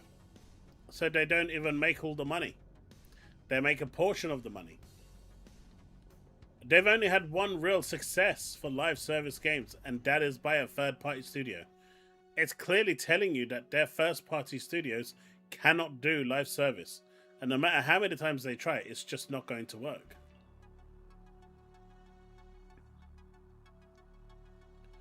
I mean, didn't the lead from Fair Games leave? Apparently it's not even called Fair Games anymore. They've changed the name. Internally, it's actually now got a different name. I don't know what the name is called, but apparently it's no longer called Fair Game with a $. He just continues rambling on about the same thing at this point, so I think I'm going to stop that one there. But yeah, it's interesting. It's interesting how Sony's push for live service ultimately, in my opinion, has crippled what they've been able to do this generation.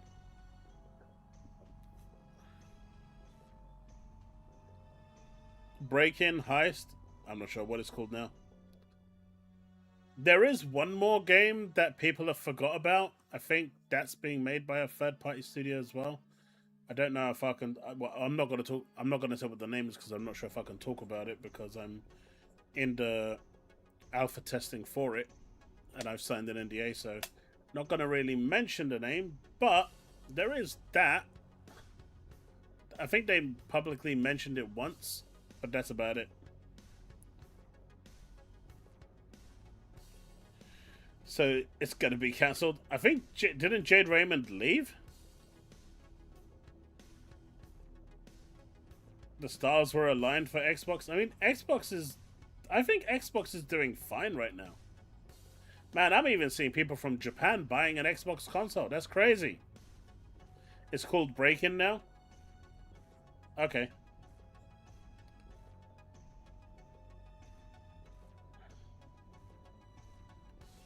Tell them you want them doing something.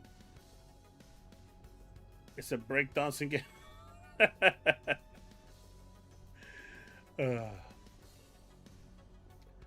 Xbox is bringing you 2 days of Gamescom with gameplay reveals, interviews, special guests, new trailers, and more. Tune in to our live broadcast for a first look at everything we have. These are the games that are going to be on show. Now, the show on Tuesday is the opening night live, which is the big one with all the game trailer reveals and whatnot. Which I'm going to be streaming here and probably dual streaming with Twitch as well. Is anyone interested in watching these extra shows on Wednesday and Thursday?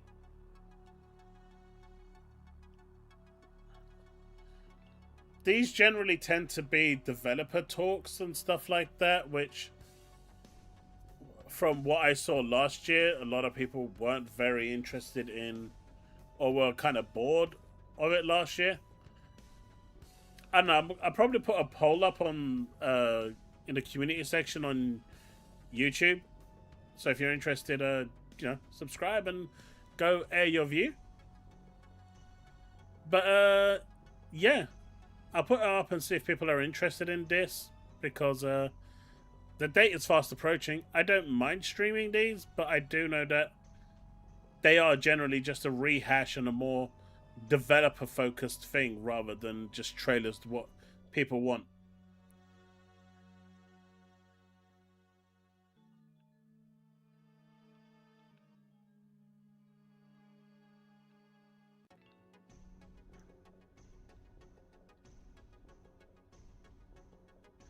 Yeah, that's what I was thinking, Susano, but I guess we'll see. There is this one as well on August the 24th. This is on the Monday. I can't remember what time it is, but this is a Pixel Arcade show on August the 24th. I have no idea what this is, but I do like my pixel art games. And this is Pixel Arcade, the future of retro. It is on August the 24th. And it's at 7 o'clock in the evening. So it's, you know, it's a good time for me. It won't interfere with my Twitch streaming at all. So it's something else that I can jump on and stream as well. I probably will do this one. Hopefully it's a decent thing. So that's another one for you guys to look out for. Have they brought out the Gears replica chainsaw? No.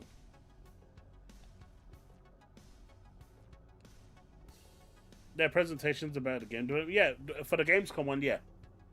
And their developer interviews, right? Where they kind of dive deeper into what's going on.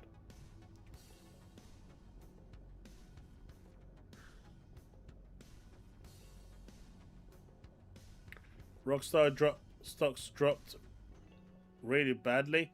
It was 2.8 billion, right? Last we had numbers for it.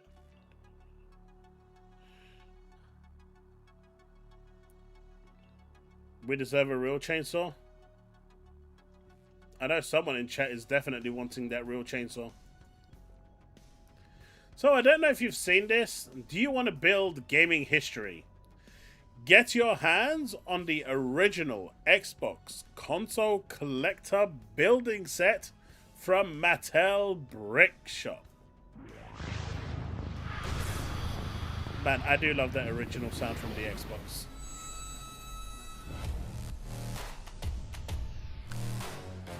So this is actually really damn cool, right? You got Halo, you got Morrowind, you got Psychonauts. Really damn cool. I think this is damn awesome.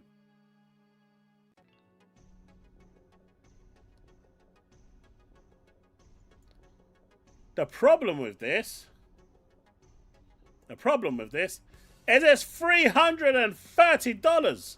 For God's sake.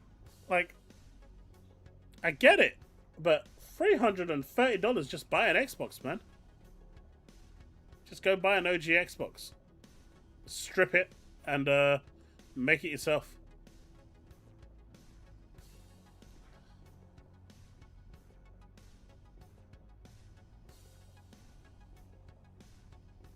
I would not pay. I'm not paying $330 for this. Lego is expensive. I know, it's crazy. But Mattel isn't Lego.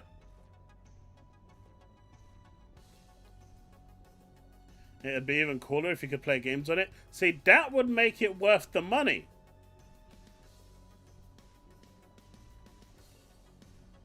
Right? That would make it worth the money. But what's going to happen is you're going to build this.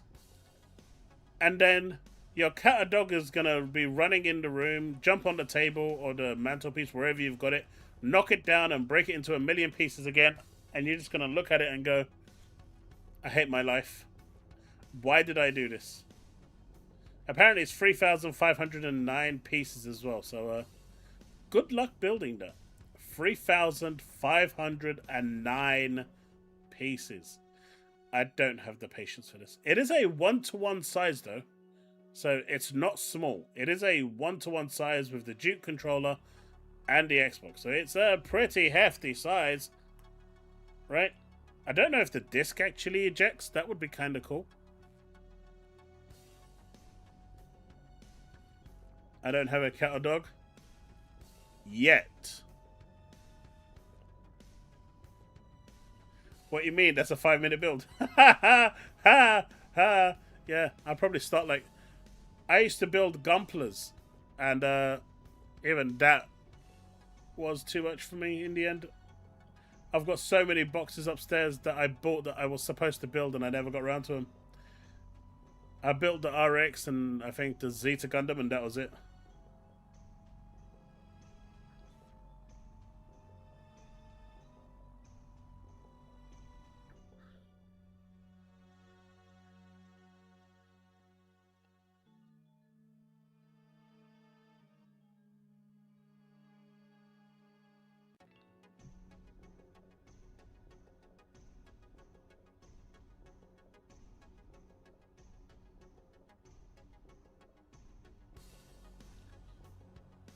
Chaos prefers the bigger bricks. Hey man, I don't know. I can't remember what they were actually called, but you had those mega blocks. Yeah, that's what I'm talking about. You get like 3 mega blocks, put them together, and that's all you need.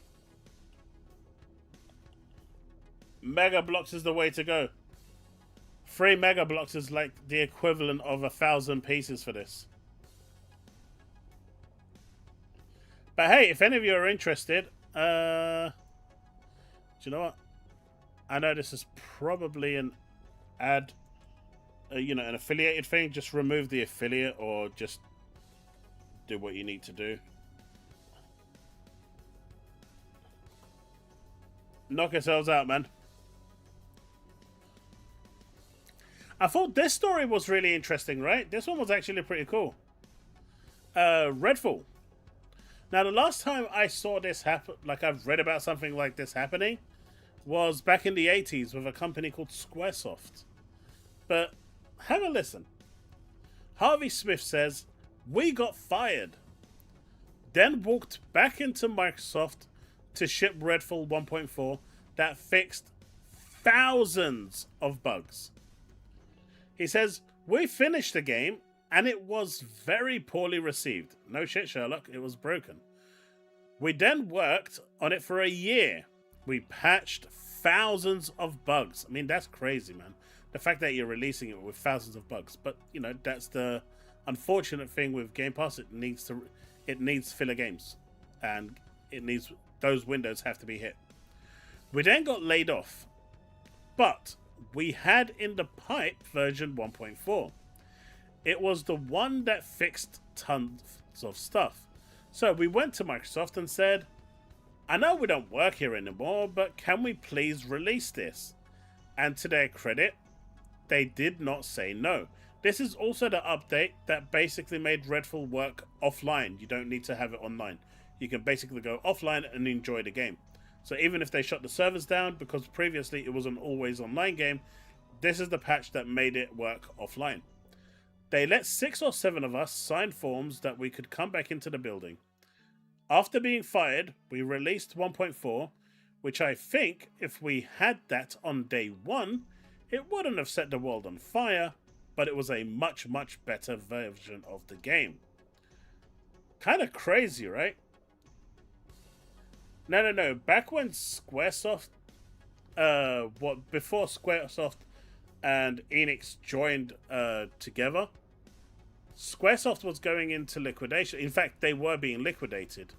The debt collectors were in, and they were working on an RPG, and it was called something completely different. And they basically asked the liquidators if they could finish the project that they're working on for their fans. And any money that's made from this project would go to the debt. And so the liquidators came back and said, sure, I guess things in Japan work differently as opposed to, the Western market. Because if it was the Western market, they'd have said, get your ass out of here. We're liquidating you right now. But that's not what happened over there. So they were given 2 months, I think, to finish it. They worked for free for 2 months to get the game out to their community. Bear in mind, back in these days, the only thing you had at best was like forums or stuff like that, or whatever they had back in, the early 90s, late 80s. So they decided that they were going to change the name because this was their final product. And so no one really knows to this day what the original name was, but they renamed it to Final Fantasy because it was their final game. And it sold gangbusters. It in fact sold so many copies that it paid for the whole debt and the liquidators and left them with some profit. And then there was demand for more, so they reproduced more and kept on selling. And if it, that act of whatever kindness you want to call it from the liquidators actually saved Squaresoft. Because if they didn't do that back in the day and allow them to finish the game where they actually volunteered to work for free. Now, these guys obviously didn't work for free. They worked for money. But those people worked for free and managed to get the game out to critical acclaim. And they quickly backed that up with one of the worst Final Fantasy games of all time, with Final Fantasy 2. But even that was, 200 copies that they had released sold, out instantly. They couldn't actually keep up with demand. It was insane. But yeah, and that's where the name Final Fantasy comes from.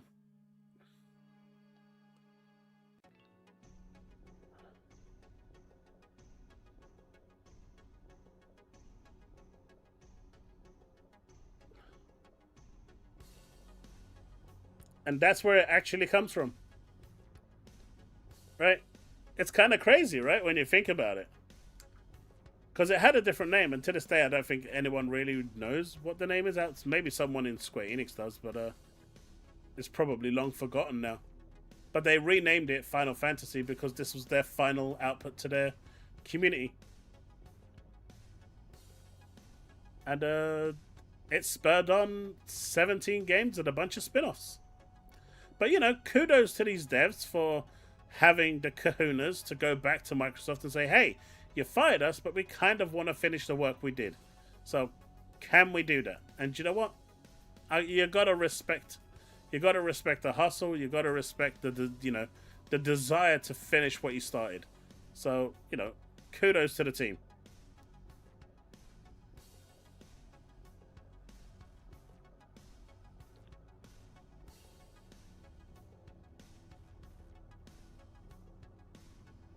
So much is said over false advertising.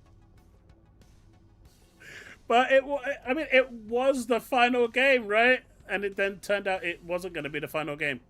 And then it started to become it basically became a franchise. Xbox Insiders have a new update. I actually really like this one. It's nothing special, but I do like it.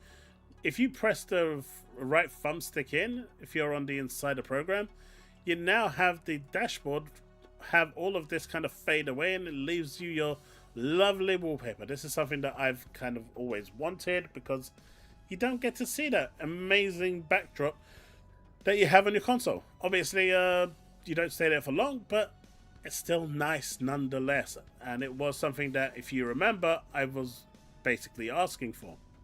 So you're welcome. More control over your cloud saves, which is kind of cool because now you actually have, instead of it being just Forza Horizon 6, they've added support for other games. And what this means is that, let's say your latest cloud save corrupted and you're kind of screwed because that's the only save you have. Now you can go through a bunch of saves and pick the one that you want to load from. Good shit. You can get more detailed profile badge information, and the day one badge has been improved as well for those that are interested. 2013. That one, these two, whatever. Wish lists. I'm lazy, and I didn't like the structure that they had that worked currently, and I'm happy that they will automatically be removed. Like, who builds a wish list and then doesn't have the games come off your wish list after you've purchased them? It's annoying. It should have been there day one. Do you know what, John? After playing Beast of Reincarnation, I kind of want to give Wu Chang another try. I do. I may have been too harsh with Wu Chang. I want to give it another try.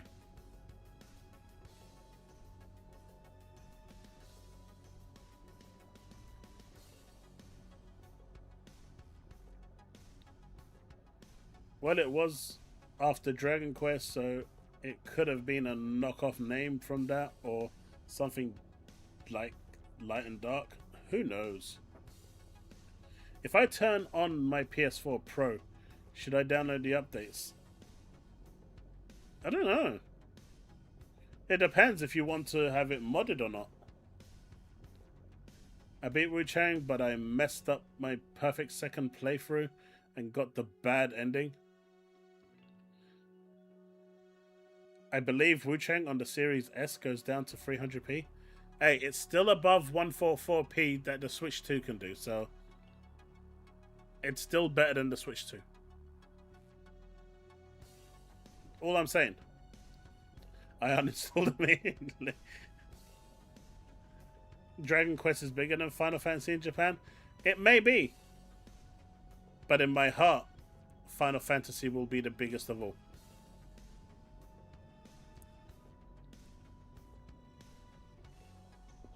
Hey, look, don't put me off the game before I even give it a second chance, Susano. You're saying everything I don't want to hear.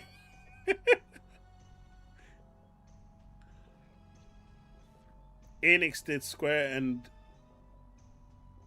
Enix used to be different. Yeah, Enix and Square used to be different companies. And they merged. Stop it, Woodpit. Stop it. You saw what sort of difficulties... Oh, wait, you wasn't in my Twitch stream to those bullets. The difficulties I had with that platform while I was playing today. Oh, that final boss was annoying.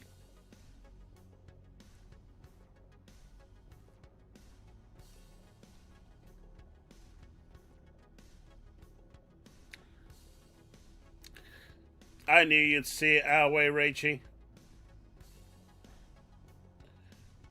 Why you wouldn't want it removed? You bought it, refunded it, but plan to buy it again later. Then you could just re-wishlist it.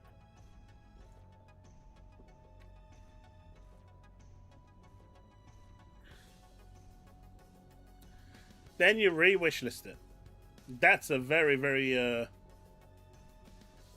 what's the word I'm looking for? Edge case scenario. I mean, it was easier than parts of Black Myth. Man, my son still to this day says Black Myth just wasn't a very good game. He came off he came off Elden Ring when he was playing, like he finished I think like his 10th playthrough on Elden Ring before he jumped into Black Myth Wukong, because I got it for him. And he finished it, but he just said it wasn't a very good game. He said it didn't hold a candle to Elden Ring. Elden Ring was just a far superior game in what you could do, the customization, and everything else.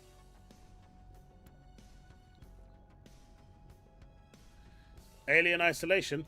Yeah, but isn't it the console version doesn't have like all the bells and whistles? Only the PC version has it, which is a shame.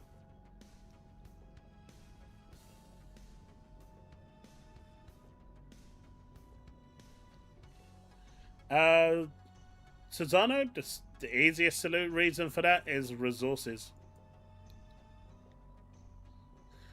Apparently there's a leak of a new controller called TriSense X. Now, whether this is true or not is unknown, and honestly, whatevs. But apparently it's supposed to be the Helix controller. And so that is supposed to be, this is like a 3D mock-up of what it looks like.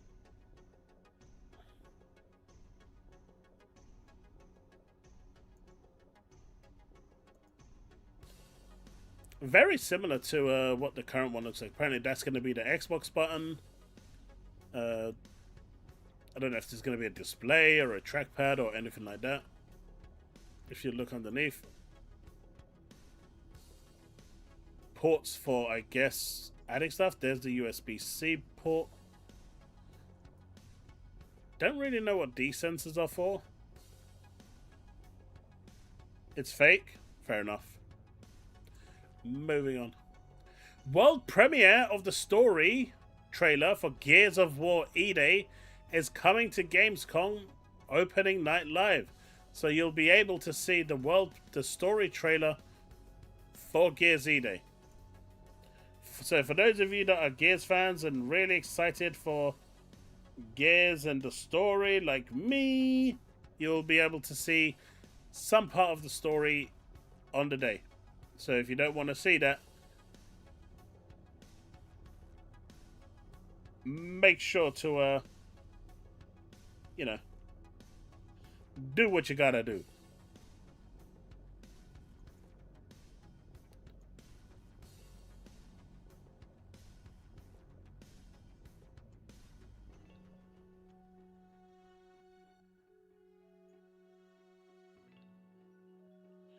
Do you know what?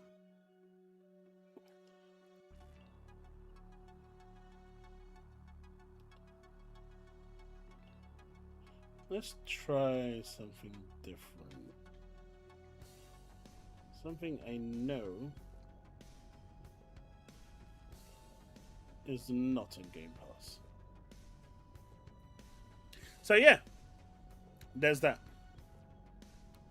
Colt Eastwood is playing it. What, Gears E-Day?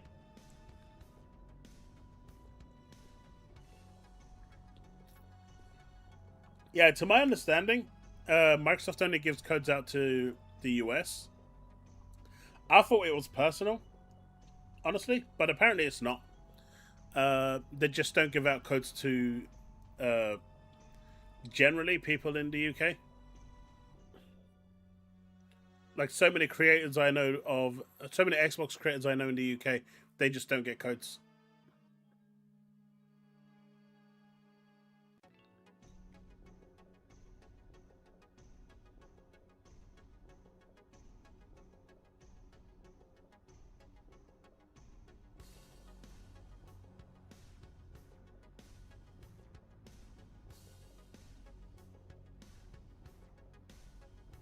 Yeah, Woodpit. Like, it's been a common thing. Even Jess Corden has written an article about it where basically Europeans don't get codes in general. It's not that they won't give out any codes, but it's very few and far between that they give them out. I mean, it could be personal. I still think it's to do with the whole CMA bullshit. They got hurt by that real bad. The CMA done them in bad. And it was just out of spite, so I wouldn't blame them if they did it just on that basis alone.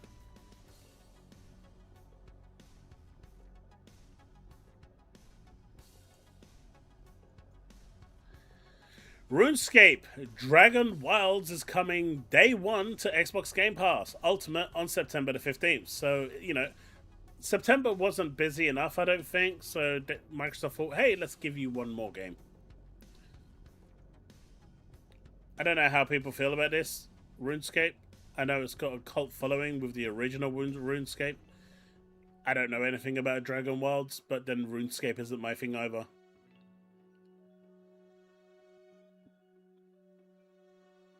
Ghosty, after that stuff happened, we were doing work for Microsoft and Xbox in terms of their Surface department, AI marketing. We were doing the Xbox brand marketing. The budget got slashed by 95%. Like, even when we were speaking to the Microsoft reps at the time, they were embarrassed in telling us how much they could afford and how much they were basically given signed off for to get the work done. And they were just saying, you know, this is all we can do. And so we had to work with what we had and what they could afford and whatnot. But, you know, we used to have like a whole department that, you know, a whole team, not department, but team, that worked on Xbox, Microsoft marketing. And it just suddenly just cut. And we just had to, you know, all those people had to get laid off. Because there was no other place for them. It was crazy how, you know, it did, because we had like constant streams of work coming from Microsoft constantly. And then after that CMA incident, it went literally dry. You know, it went cold turkey. And, you know, even up until the point where I was laid off, it never recovered. I mean, it could be a coincidence by any means, but I just don't believe in coincidences.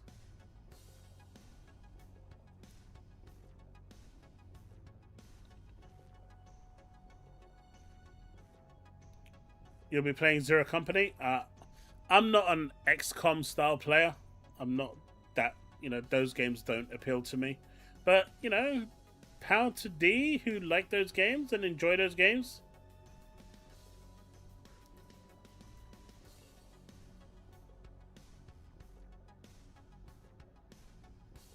I actually saw an ad for that.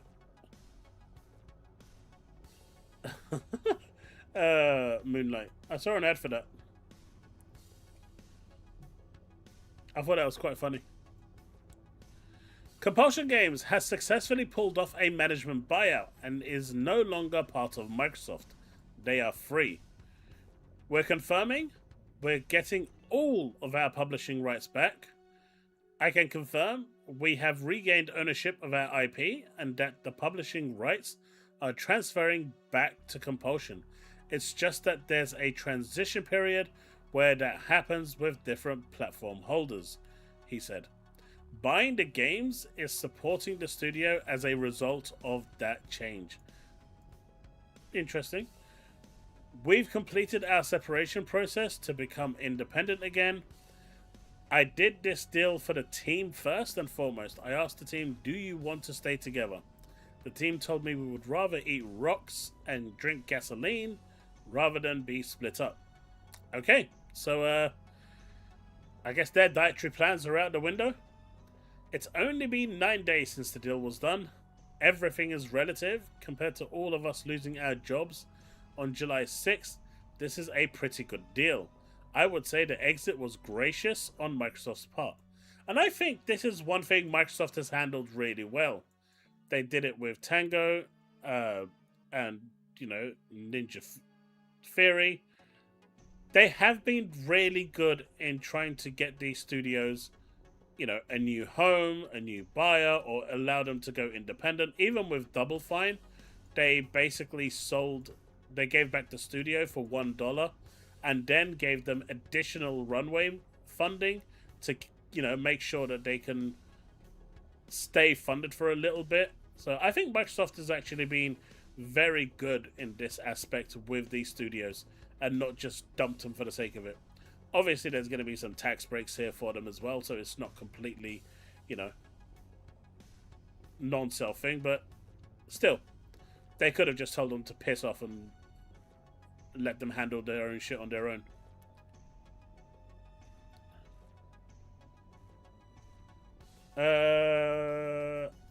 I think that's all they. I think that's all they wanted to take with them.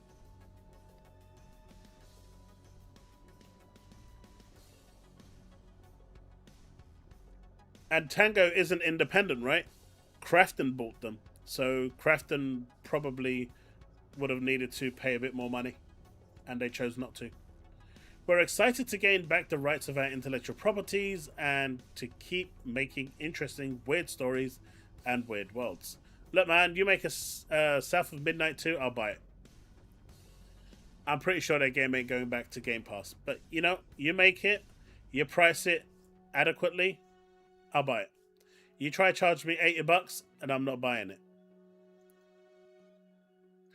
Golden Axe! Official trailer! Yeah, this isn't a joke. This is the official trailer for Golden Axe. In a time. It's coming to Paramount Plus.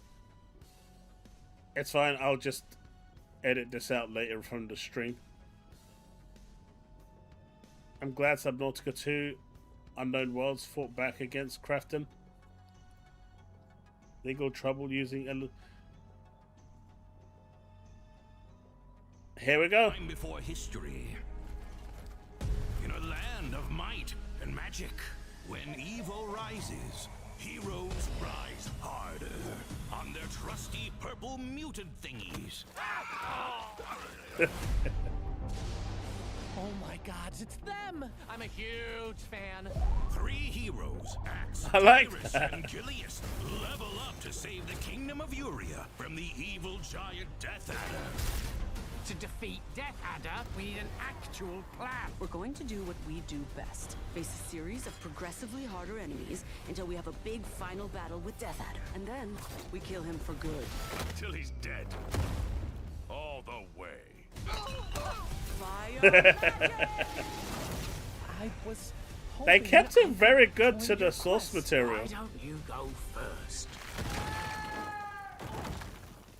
Found a trap on the first try. And so our heroes fight all sorts of stuff. For Uria! That was for Uria. You better not be another mini-boss. You better be the final one. Legendary kill. It's just what us kitty cats do. I'm so excited I'm gonna throw up. Because we're us. Sorry, we don't have a group name. We were barely getting along until 8 minutes ago. Sega! Chop first. Axe questions later. What else would you do with an axe? I don't know. Golden Axe. Whoa, like the game? Heck yeah. Let's freaking go. Thanks, Paramount.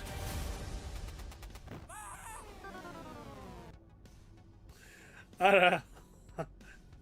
I thought it was kind of cool. We actually saw the whole kicking of the...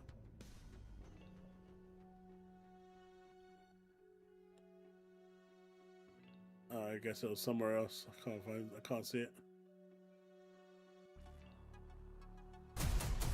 And so our heroes first. Found a trap on the first try. And so our heroes fight all sorts of stuff. For Uria! That was for Uria. You better not be another mini-boss. You better be the final one. Legendary kill. It's just what us kitty cats do. I'm so excited I'm gonna throw up. Because Where was the potion we're kicking? us. Sorry, we don't have a group name. Away. There it is. Kicking the little gremlin for the potions. Fire magic. All the way. Fire. I don't know, I thought it was kind of cool.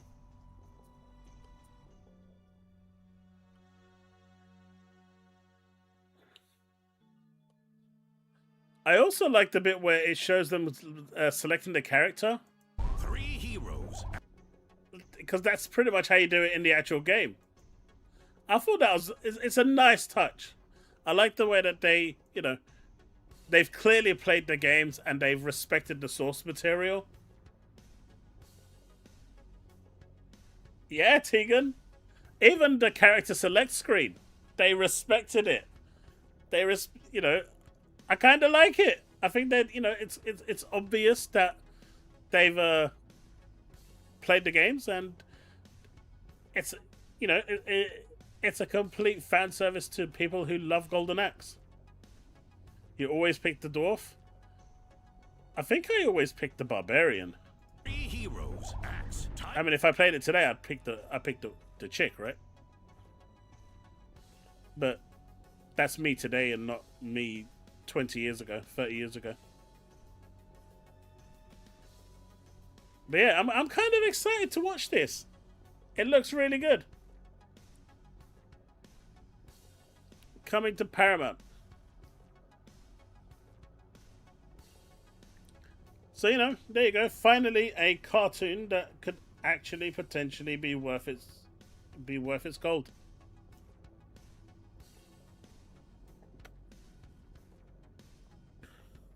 All right, time for some Jean Grey gameplay, because this is going to change your mind in how you feel about Wolverine, right?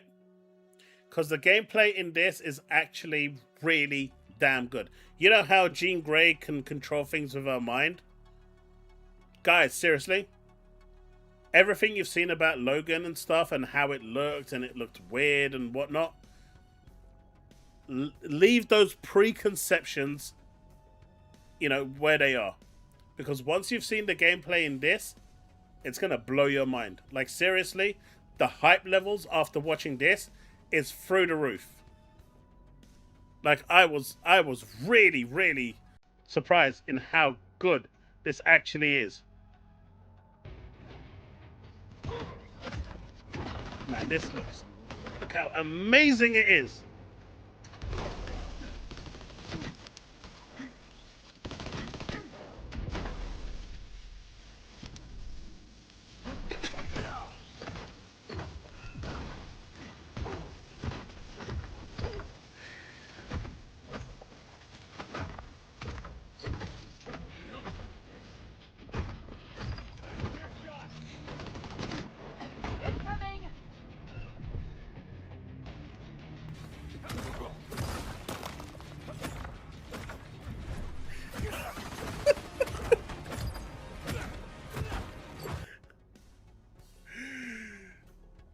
Oh, they took it away. Oh, they took the gameplay down. Oh, at least you got to see it. They literally just took the media down. Perfect timing. No, that was Wolverine.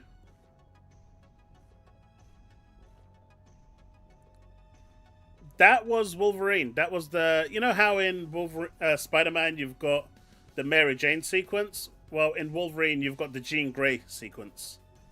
Because, you know, nothing speaks one-to-one copy of the same game.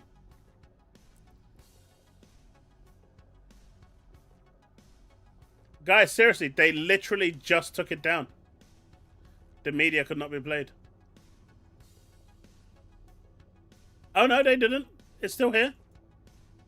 The media has been disabled in response to a report by a copyright owner. So this was actual real game. They're not going to take this down if it wasn't real gameplay. That was real.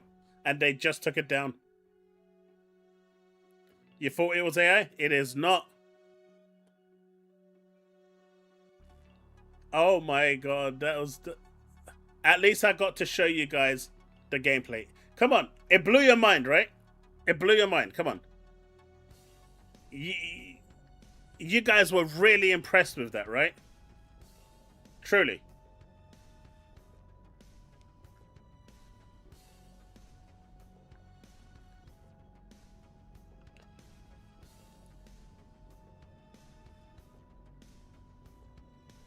Rumors are circulating. Rockstar have caught the GTA6 leaker. It's possible, Ralph. If the guy was an idiot and actually used his own IP without a VPN and stuff, That wouldn't surprise me. It looks shite. Susano, would I ever, would I ever set something up like that for you guys? Would I ever lead you guys on like this? Don't answer the question. It's a trick question. But would I ever do that?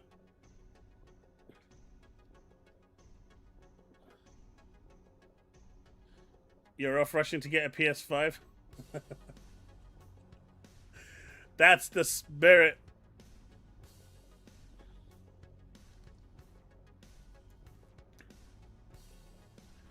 Apparently, new data shows that physical software dollar sales plunged to an all-time low in July, 85 million in the US. That's the worst total since tracking began in 1995. Hot damn. What is this? Leak week? Yeah, baby. Leak everything.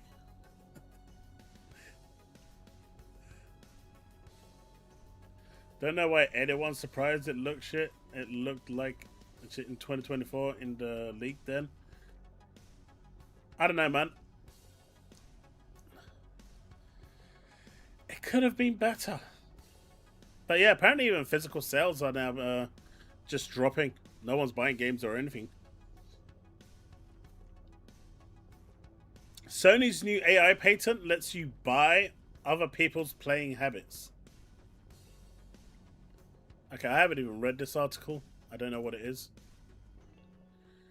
This is not the first Sony AI patent to surface online recently. Earlier this year, we saw the company acquire a new patent for Ghost Player AI technology, which can play the game for you. However, the latest one takes everything one step further, as you will be able to buy other players' playing habits as well. Sony's new AI agents lets you buy and sell gaming profiles. Discovered by Cheat Happens, a new Sony AI patent has appeared online. It was filed in 2022 but published last month. If you move to the description of this patent, that's where all the meat lies. The first part describes an AI character that can progress through a game on behalf of a user. The AI character will be trained on the user's playstyle and will be able to simulate. Wait, so if I'm shit, and obviously I'm not, I'm one of the greatest players there is, and I struggle on a boss, clearly I don't struggle on any bosses, but hypothetically, let's say I did. Does this mean that the AI version of this is also going to struggle on that boss? What's the point? Moreover, the AI characters can play games in a multiplayer gaming session. What? And the presence of the user is maintained. So I guess if you go AFK, the AI takes over and starts playing for you? Night gaming.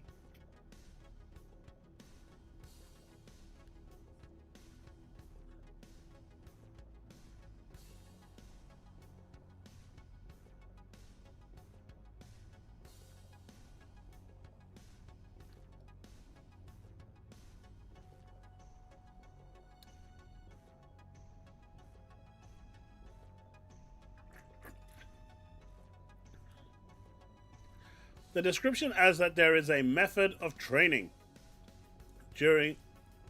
There's a method of training a machine learning model to imitate a user's gameplay using gameplay data generated when a user plays a video game. So once the user learns the playstyle, it could perform the more menial tasks for the player that involve grinding, while the player will be able to focus on more exciting elements of the game. These AI bots will not only be able to replicate their users' gameplay, but also their friends' gameplay. Moreover, the Sony patent discusses the possibility of monetizing data from famous and professional players so that your AI agent can perform exactly like them. So if you want to be like a great FPS player and you know someone that's really good at FPS games, you could buy their profile, slap it onto yours, sit back and watch the AI do all the work for you, getting you that sweet, sweet KD while you don't play the game you paid $70 for. I don't even understand what we're doing here at this point. But wouldn't this take all the fun out of gaming? What are your thoughts on Sony's new AI patent talking about buying your gamer profiles? Hey guys, if you want to buy my gamer profile, you know, mine's going to be cheap. I'm going to, you know, make it readily available to all of you because, you know, greatness needs to be experienced by everyone. So I will be having mine as cheap as possible.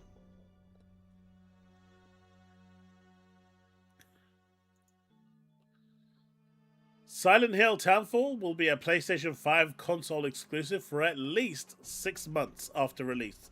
Also available on PC day 1. Xbox will likely get it 6 months to a year later.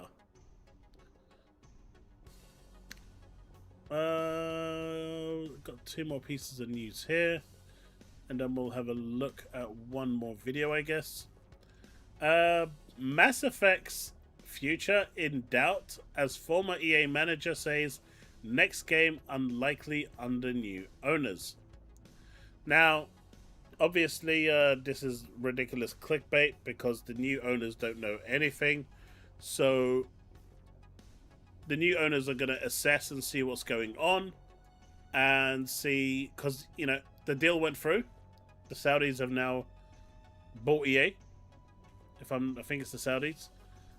So that's it. That deal is done.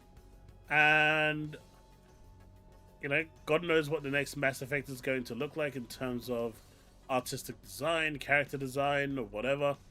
But they're now going to re-evaluate all the franchises and games in development and see which ones are worth keeping, that they believe can make money. And the ones that they don't believe can make money is going to be canned.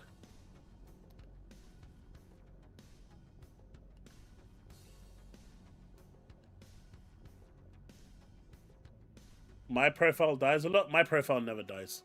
Ever. Like, okay, which one of you did this?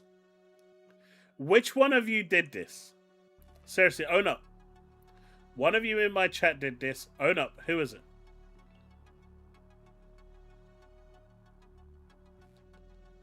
Which one of you did this?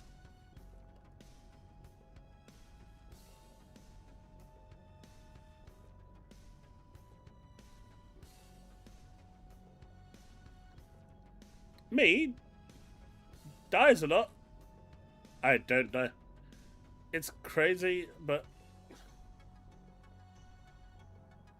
points at a tender.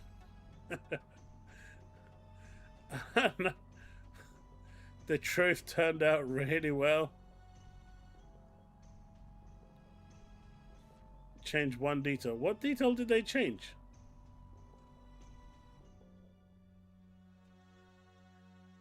What did they change? Oh, Wokareen.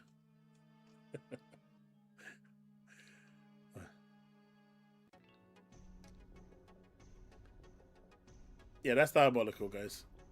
Alright, so this one is actually pretty big. Chinese RAM is starting to catch up with the memory used in Western gaming PCs.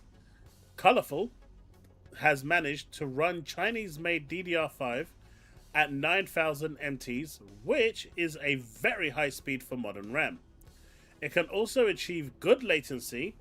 Chinese memory has been tested at DDR5 6000 with CL28, CL30, similar to low latency RAM commonly used in gaming PCs. China's biggest memory maker, CXMT, is also increasing production, and Chinese-made RAM is already appearing in some laptops. So we were saying how, you know, we kind of want, you know, China to maybe step in and with their production, maybe we might start seeing more RAM sticks entering the global space.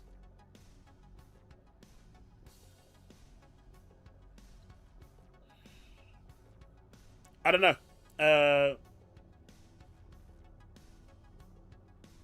Honestly, Woodpit, I don't really think it matters what they ripped off when it comes to this technology. RAM is RAM, right? It's just a basic blueprint for DDR5. We just need more of it in the market. We need more memory. Now, obviously, there's no I don't know anything about CXMT regarding their fab production or anything else, but they have said that they're also increasing production. That that doesn't tell you much, but it is appearing in laptops now, which means that it's production worthy.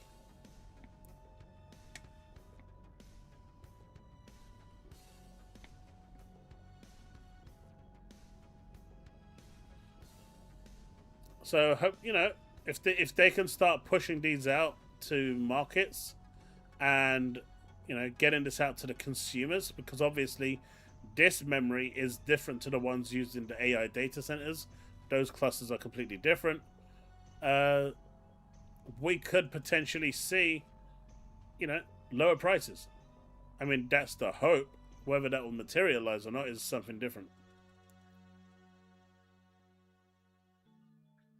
I mean, I suspect China's going to deliver them worldwide, right? They're not just going to keep it for China only.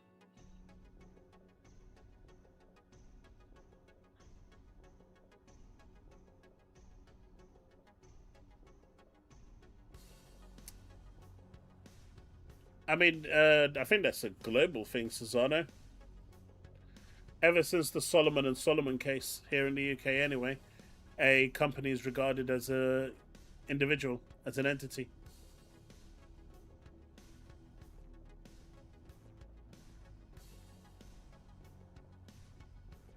I don't know if you've ever heard of the Solomon and Solomon case, Susano. If you haven't, it's an interesting read.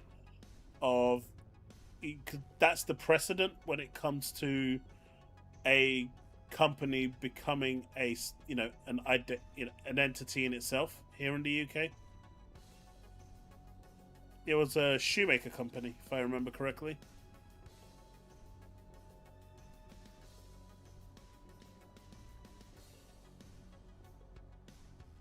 I think, vaguely, if I remember correctly, they were being sued, and the guy Solomon basically said that, you're suing the company, not me.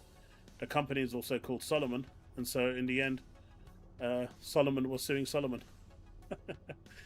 And he won, because the courts agreed that the company itself is its own entity, because it's getting letters addressed to it.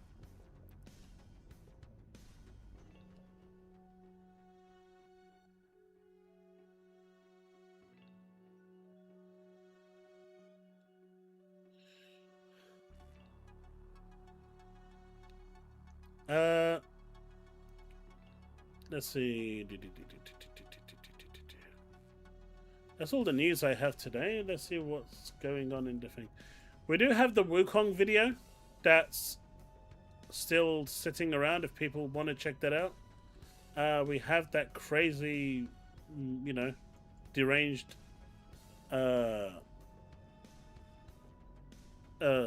DCG video where he's actually got a good take. I couldn't believe it. It's unbelievable. But he does have actually a good take. And we have this one from Reforge. Horizon 3 is paying the price for PlayStation's live service disaster. So, let me do a poll. Choose your pick. We'll have a 1-minute poll. And you guys can decide which one you want. I only got time for one video tonight. It is 11 o'clock. Alright, video time. Probably should have had this up earlier, but, it is what it is. Because the Black Myth one is 15 minutes. Black Myth, DCG, Weird Vid. I'll call it Weird Vid because I can't believe he had a good take. It's crazy. Reforge crying over Horizon.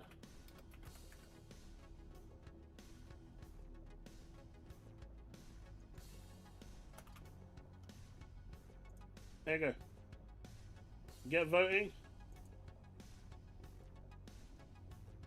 2XKO is ending production, and this is. I mean, no one's playing it, right, Kenneth?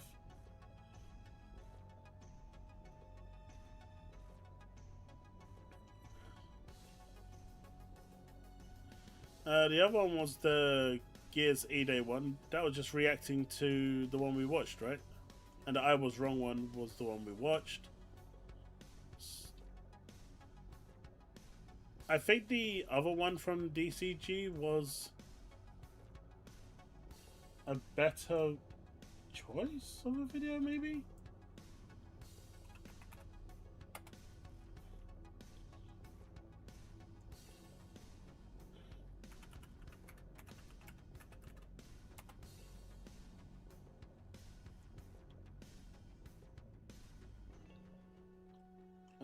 Let's see, videos.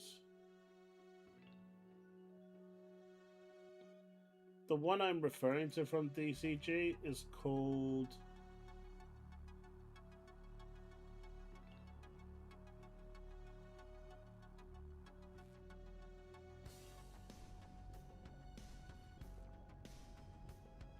I think it's Sony tries new lie for digital gaming. Games will be cheaper. I think that's the one.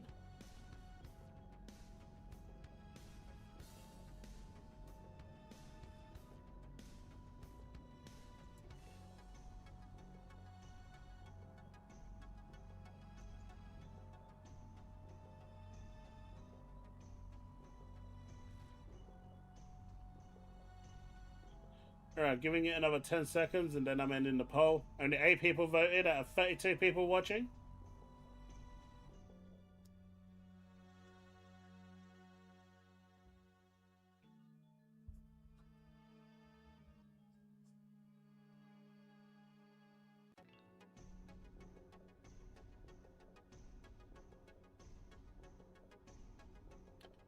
Alright. Ending poll.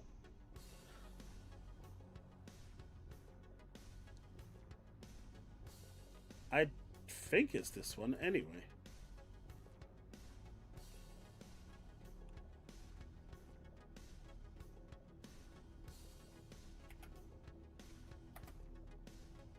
Hey there, gamers. Dreamcast guy here. Today we're talking.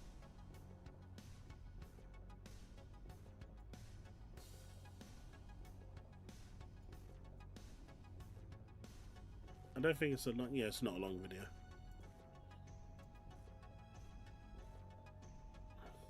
Yeah, this is the one. Talking about the PlayStation controversy because clearly a lot of the big Sony defenders, and it feels like Sony themselves, is cooking up a very big and honestly a very stupid new lie.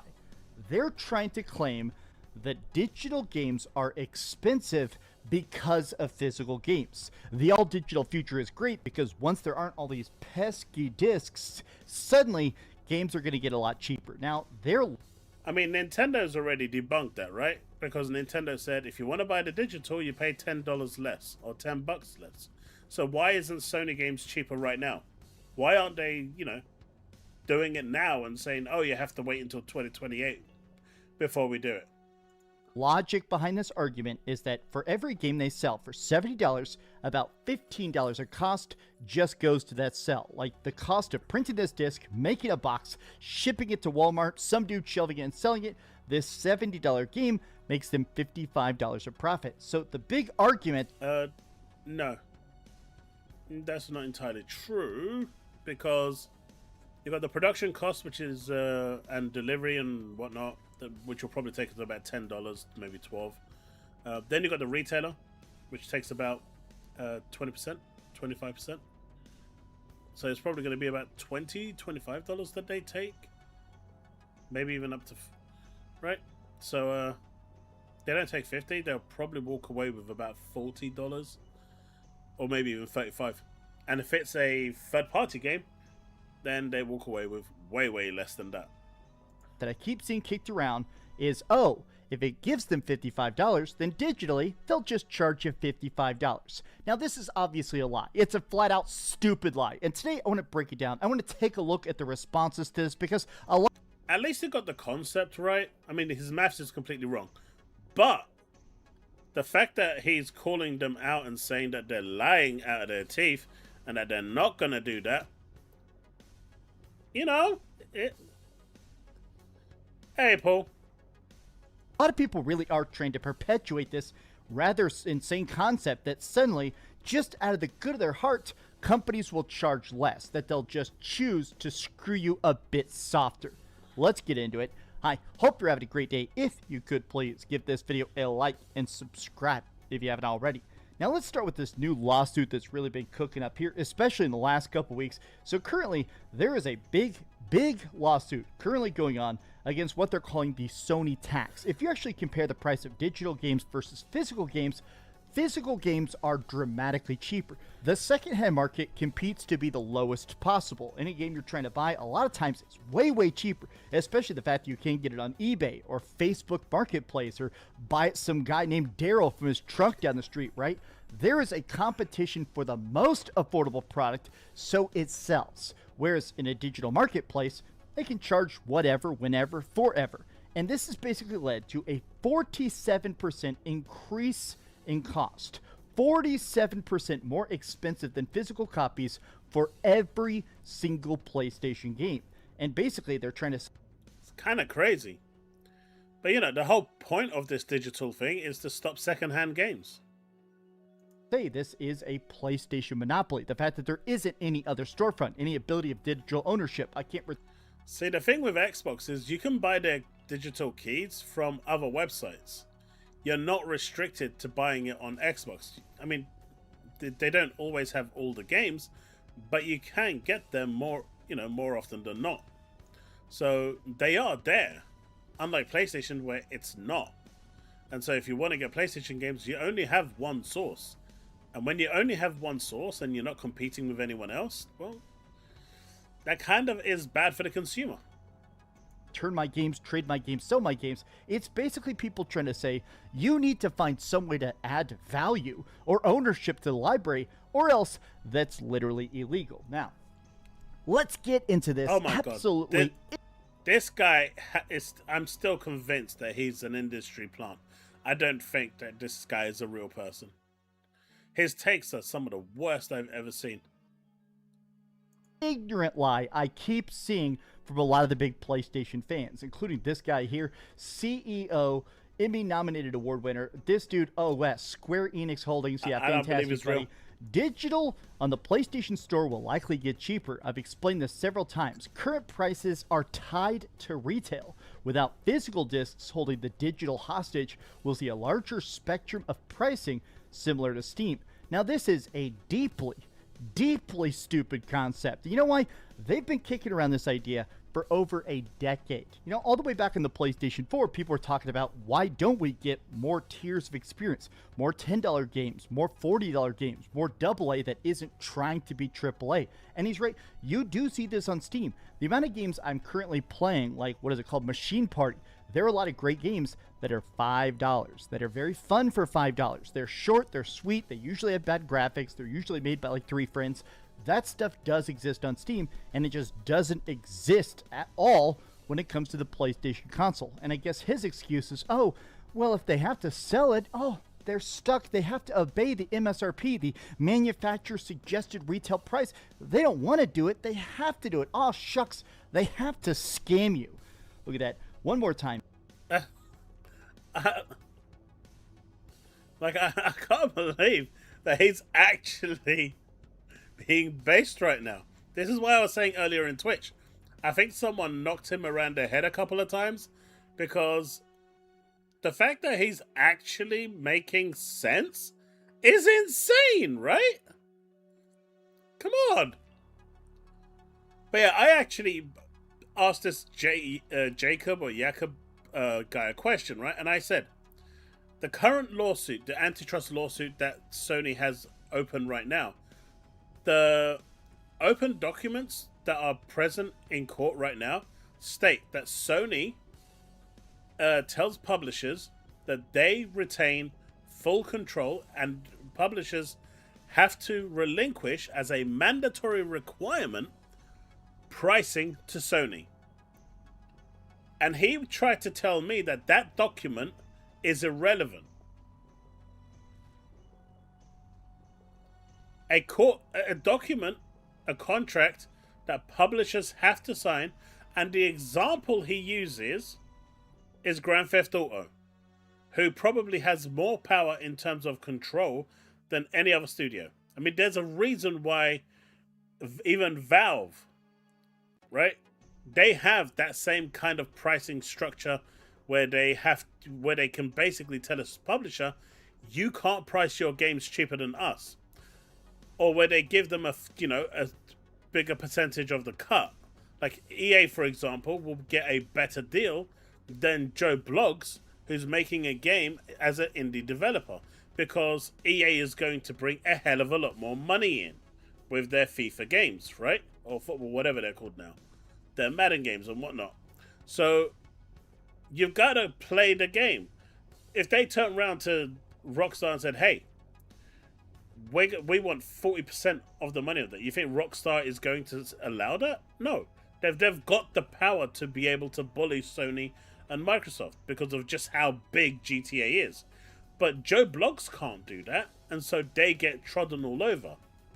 And this guy here is constantly bringing Grand Theft Auto as his example because he knows that that is the only game right now that that is available on the stratosphere where they can turn around and say, I'm dictating the price of this game, not you. And when I asked him to name one other game where what I said is not factual, he refused to answer. Everyone will be negatively impacted if we let Sony erase physical media. Not just physical buyers, digital will get more expensive as well. Now, immediately everybody is calling this guy stupid. The exaggerate companies, 'cause he is. they left to achieve their monopoly. Courts have not found the Sony store to be a legal definition of a monopoly. This is the dumbest take I've ever seen on this platform. I'm sure when Galileo said the Earth was round, you would have said the same. Oh, God. This guy is infuriating. Like, this guy exists to rage bait. And that's why I say he's not real. He has to be an AI plant. He has to be a user agent, an AI, who's literally there just to basically rage bait everyone. I can't imagine that someone is going to be this stupid. Now, I can understand if he is real, by the way, that he wants to promote a business making money. He's a CEO after all. That is literally what they're designed to do. But to turn around and say that a legal document that has been accepted as evidence in court is irrelevant and he knows better than Sony's own goddamn fucking contract that Sony wrote themselves. Come on. Come on. He's going to sit there and tell me that he knows better than Sony, who wrote the damn contract? Sorry, I can't read this guy's tweets anymore. It's going to make me freaking want to delete my character. We're just out here lying now. Now, what's funny about this is that there are a lot of people comparing this to the thing that the Switch 2 is doing, right? Basically, what they're saying is that if you want to make stuff cheaper, they already would have done it. Like right here. Right now, the Nintendo Switch 2 has rolled out a new initiative where if you want a game digitally, it's cheaper. It's $10 cheaper. Now, I still have my own. Exactly, right? And that's kind of cool. If you want it digitally, you actually say, they're passing on that saving to the consumer. Prices, but just in general, the fact that their games stay expensive forever. A copy of Breath of the Wild, which is like 10 years old, still full price. But recently, I bought a physical edition of Xenoblade Chronicles. He is, Paul. He's cooking. I can't believe it. This is the first time someone sent me this video, and I was like, it has to be a lie. You're rage baiting me just to watch it. And then I watched about 3 minutes of it, and I was like, man, this is surreal. He's actually cooking. Now, I haven't seen anything from the third or fourth minute, but he's cooking. Definitive Edition. I'm obsessed with Xenoblade Chronicles 1. I've got that version of the game exactly. Don't you guys even think about saying anything to that statement? One specifically. This cost me $60. If I bought it digitally, it'd be $50. Essentially, what they're trying to say is that they don't have to wait for this to be a price. It's not that he's pro-disc. He doesn't want Sony to have a monopoly, because even he knows, no matter how much he loves Sony and how much he may jerk off to, Herman Holst, the reality is, even he knows, right, that if Sony have too much power, they will run wild with it. And they've already shown that with the cancellation of physical discs. Can you honestly turn around and... I mean, you can't trust any corpo, right? But in Sony's current position right now, with what they're actually doing in terms of just everything, really, right? Can you turn around and tell me that you trust Sony to say, hey, in 2028... I mean, we could do it now, but we're not. For reasons we're not going to tell you. But in 2028 January, digital prices are going to go down. Can you honestly, with a straight face, turn around and tell me that you believe that?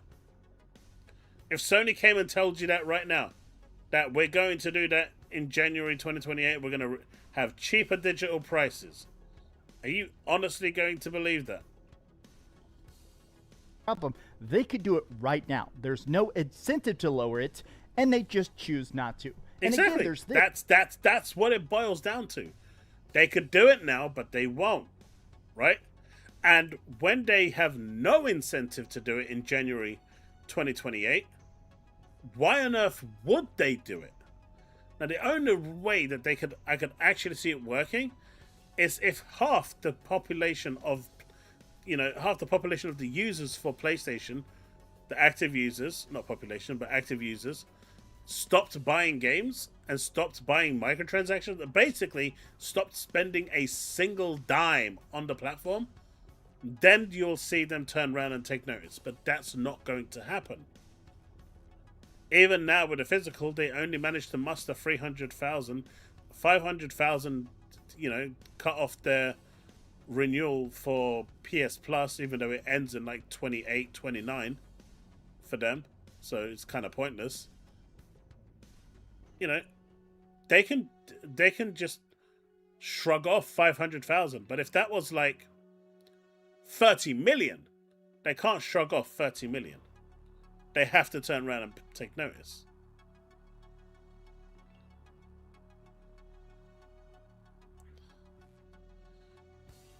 That's the thing, Vince. I don't know.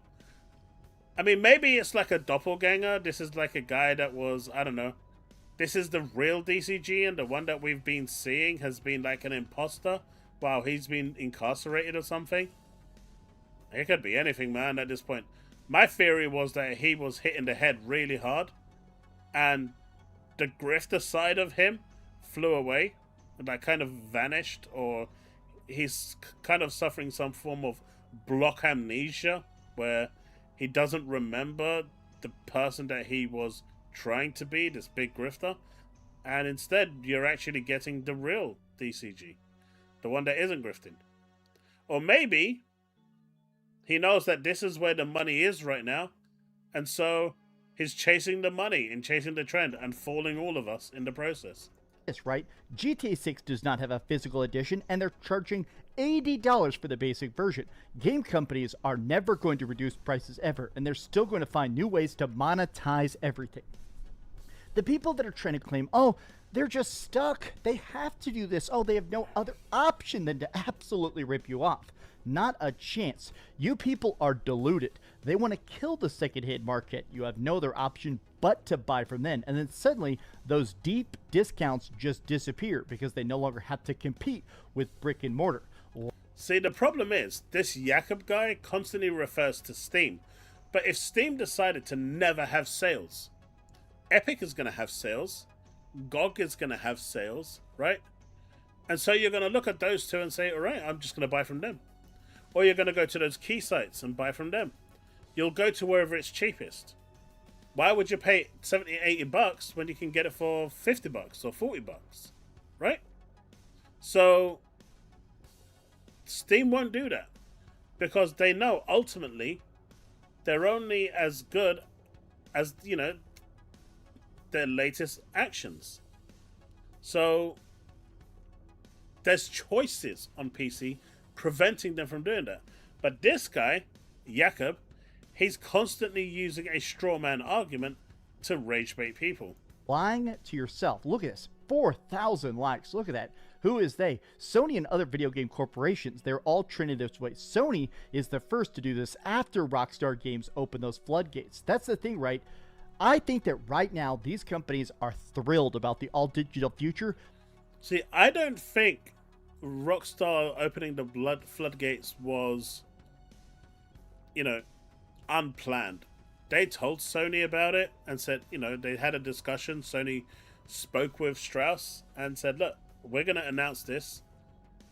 We want to do it around the time that you're going to announce your thing, because at the end of the day, a few people might get upset, but people are still going to be hyped for the game, and news from us is just going to get washed away.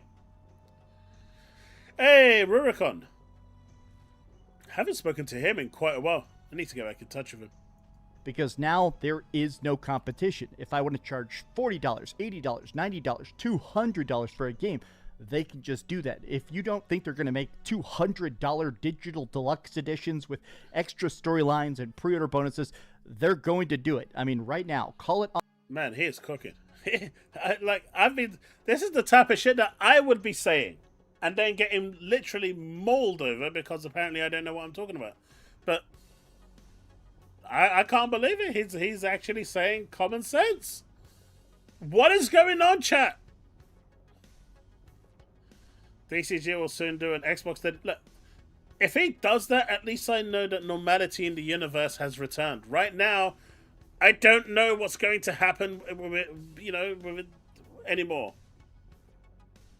It's like this guy has found his Jesus moment.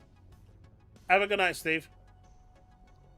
On the clock right now, I'm saying this right before freaking September starts, there's going to be $200 digital deluxe editions once the freaking physical media is gone. Literally, everything we've seen from the market historically proves this to be false. The level of gaslighting should be downright illegal. These people are literally lying. This guy is literally probably being paid to lie. I'm just speculating here, but... You see, even he's saying what I'm saying. There's no way that this guy is real. He's an industry plant. There's no way that he's real. He's either a user AI agent. There's just no way he's real.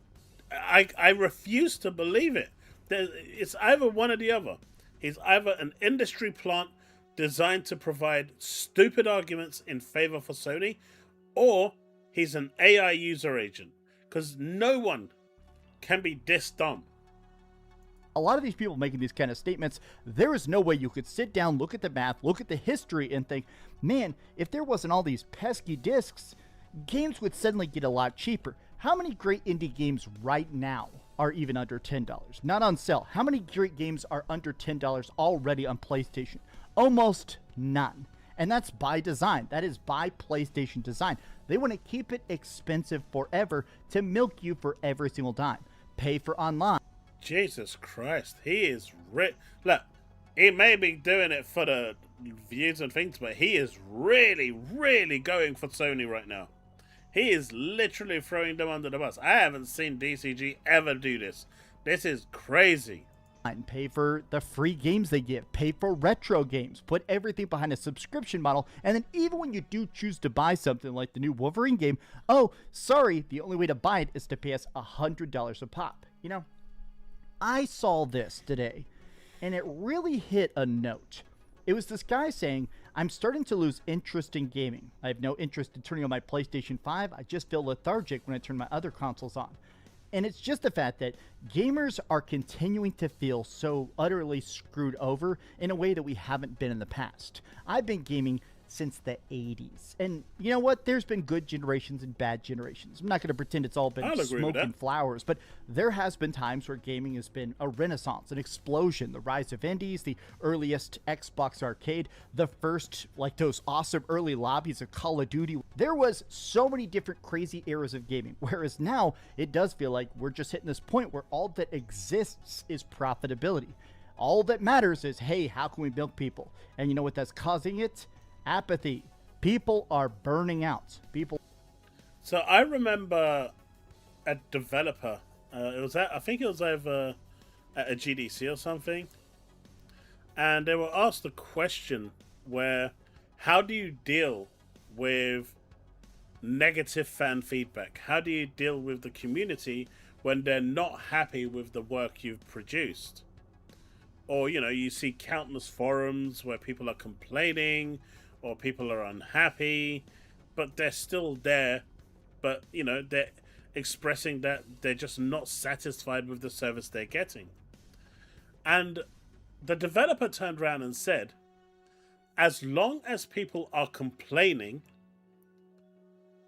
right? As long as people are complaining, it means they care for your product. If they're not complaining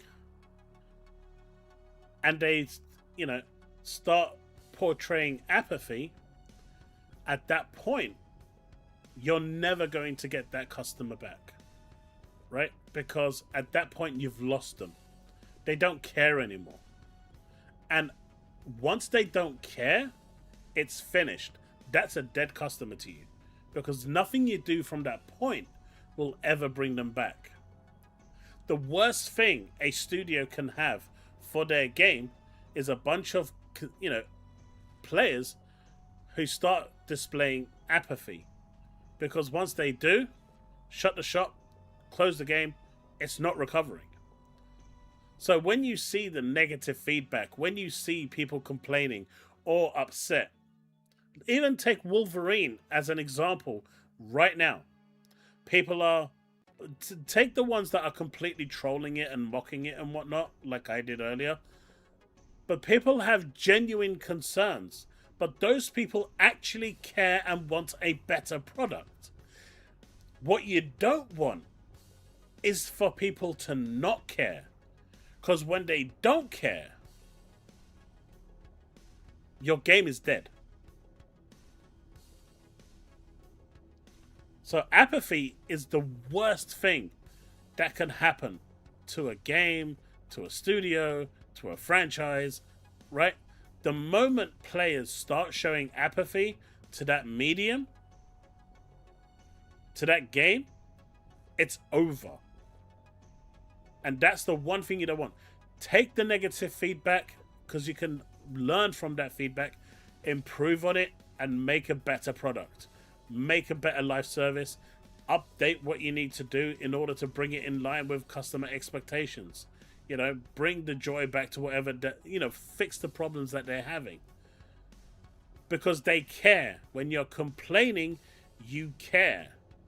But the moment you stop caring is the moment they lost you. Are permanently burning out. When people stop arguing, stop caring, stop getting excited, stop turning on the console, that's when you have a much bigger problem. And exactly. That's the point. When people stop arguing, because that means they don't care, stop caring, stop getting excited. And I've seen a lot of people these days in the industry where they're kind of getting jaded and no longer even excited for game reveals or trailers or showcases. Stop turning the console on because it's just the same slop over and over again. That's when you've got a much bigger problem, because you're losing that core audience.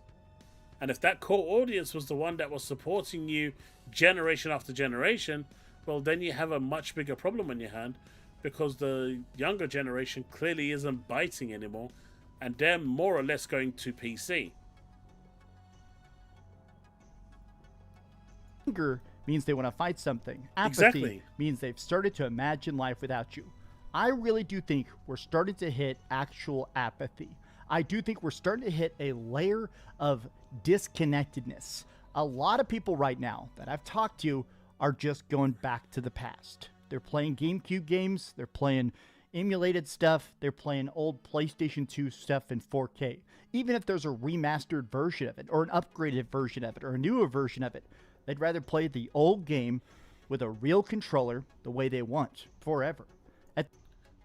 An example of this is Xbox released 4 games on OG Xbox games on PC through their backwards compatibility.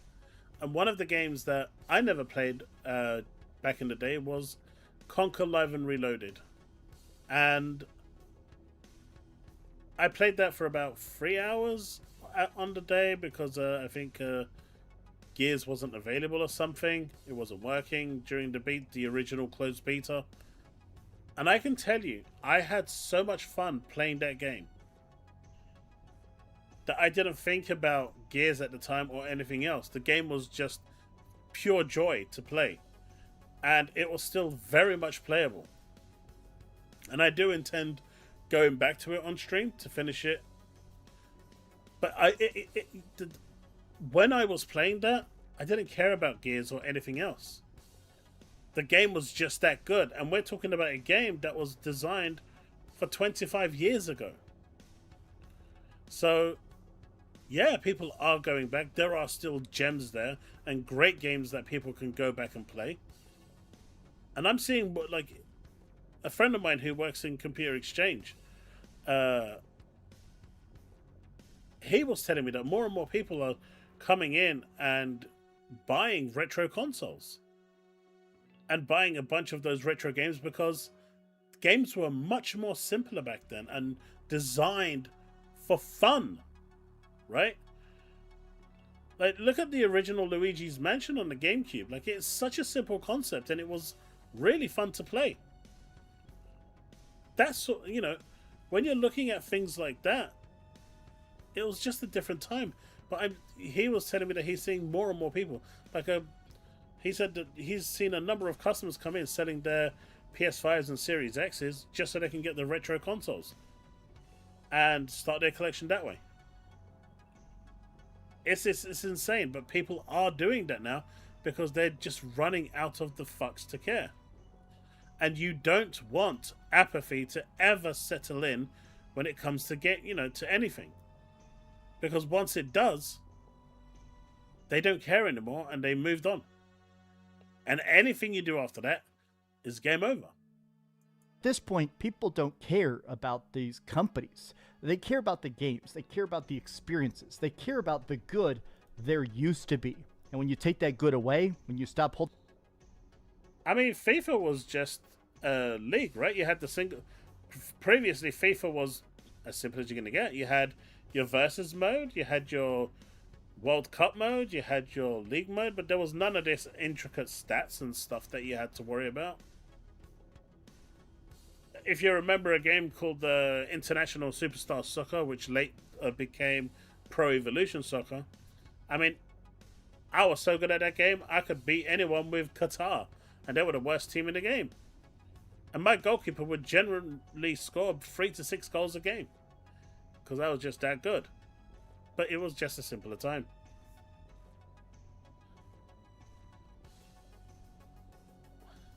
I mean, CC Trap, there is a layer of that, right? And this is what I was saying in my other videos. They are the ones that created this monster. They are the ones that made Sony this arrogant. Like it or not. It is 100% self-inflicted. They never held Sony accountable. They never held Sony, to a higher standard. No matter what Sony did, they just said, please, sir, thank you, sir, can I have some more? They would close the studio. Oh, that's for the best, isn't it? It's, they needed to close that studio. It's a good thing. But any other company, publisher that closes a studio, oh my God, can you believe it? They shut down, all those employees gone. But, Bungie laying off 1,200 people, it was needed, man. It had to happen. Like, they don't stick to the same standard, and they don't ever hold Sony accountable. The one thing I like about the Xbox community is, I mean, outside of the complete diehard wackos, at least people in my community, they will hold Xbox accountable. If they're not happy with something and they see Xbox doing something that isn't good, they will hold them accountable. And they will speak out about it, good or bad. And that's a good thing, right? Because you want your favorite console to do better, to be better. You're not just going to sit there and see the bad taking root. And that's the difference, in my opinion, between the two communities. That carrot on a stick, they're going to go back to the stuff that made them happy, because really all they care about is gaming. These have been some off-the-cuff thoughts. How do you feel about the future of PlayStation? How do you feel about the future of physical discs and that big PlayStation lawsuit? Tell me your thoughts in the comments down. Kind of crazy. Let's have a look at the comments. We were sold a lie back in the early PS3 days. They're hoping we would forget. I own a massive library on PS3, PS4, and PS4 games. I will never buy a PS6. I'm good to the grave. And they won't lower game prices. They'll just say the digital version for £70 would have been £85 for the physical. They think we're dumb.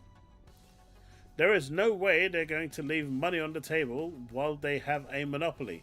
Total BS.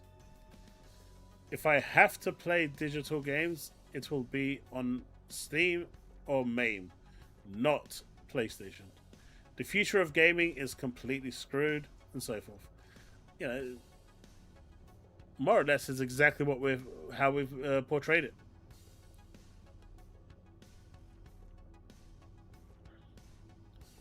When gold went up to, when they increased the price of gold from, I think it was £60 to, or was it £70 to £90? Everyone criticized them to the point where they reverted that decision, and that decision hasn't been changed since. So I wouldn't say that's very true, Raichi. Gold died because of Game Pass. They weren't going to give you good games with gold when Game Pass existed. They wanted you to migrate to Game Pass.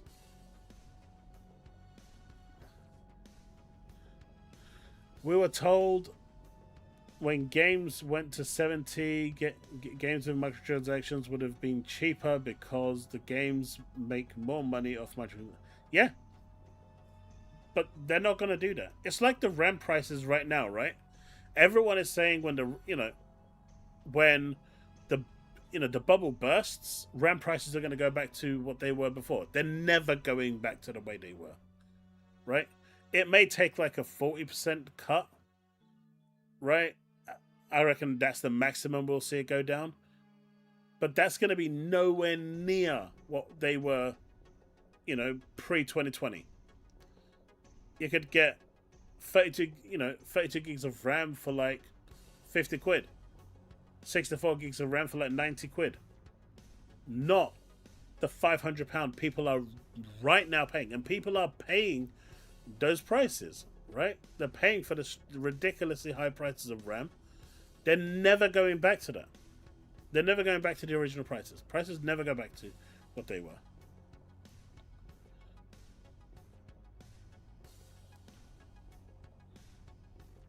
I agree. Core isn't great, but that's by design because they want you on premium. They want to upsell. Oh, getting tired. It'll come down, but not all the way. Exactly, but that's the problem.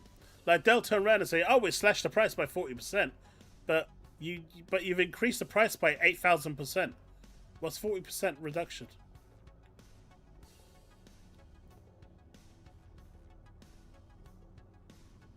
He didn't even bash Xbox, which is crazy.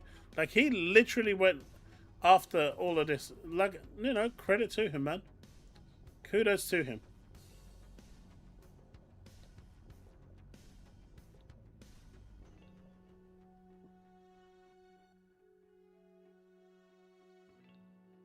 We complained and unsubscribed. Yeah, because ultimately it was hitting the bottom line. I think Asha Sharma herself said that they were hemorrhaging players at the £30, at the $30 price point.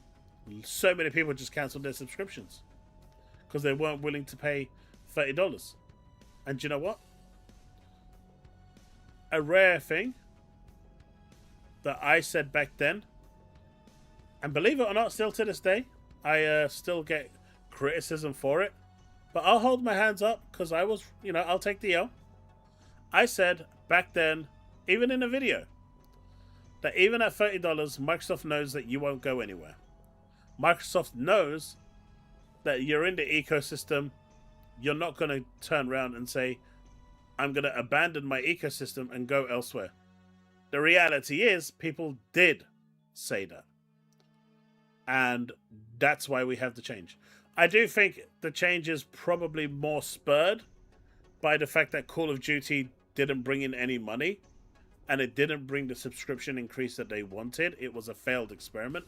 But I'll take the L nonetheless, because the actions of the many did force a change. So, you know, there you go. I'll take the L. My fault, definitely. I just think with the way PlayStation is doing it right now, they can afford to lose 10 million players and they won't care. They've got such a huge margin, right? In terms of just with the PS4 and the PS5, they've got 125 million active users. Now, I think it's about 40 million on the PlayStation 4, 80 million on PS5, but they've got a good chunk of active users.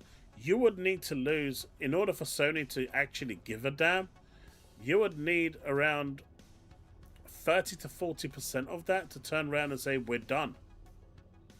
You know, you need to make a statement like that. And until that happens, Sony isn't going to care, you know. 500,000 people saying we're done. Who cares when you've got 125 million? Like, you know, it's not even going to move the needle. Not even by a millimeter. They had that 300,000 signatures. I mean, Sony right now, they're happy for the 500,000 people to just, you know, the 500,000 people to just walk away. It's, you know, it's less headache for them. They don't need to worry about those people. They're good. You need a much bigger statement to get them to actually turn around and say, do you know what? We may have fucked up. And they're not going to get that.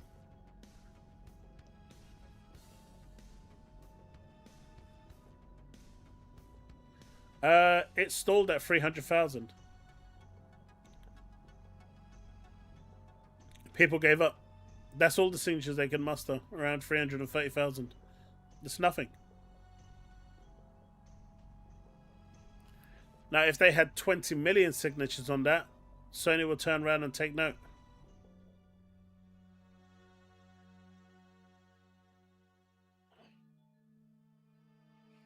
I hope it does, Layer Boys, because I'm really looking forward to that. I know Jennifer English is no longer the main voice actor, and graphically, it looks like it's had a bit of a downgrade. I know they're saying it's lighting, but it does look like it's had a bit of a downgrade. But ultimately, it's one of my most anticipated games. I really like the look and feel of it. Well, look and design.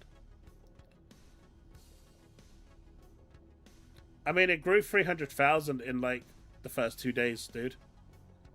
And then it's been there for what, 6 weeks now, maybe 8 weeks, and it only grew by 69,000. It's not gonna get to the 20 million that they need.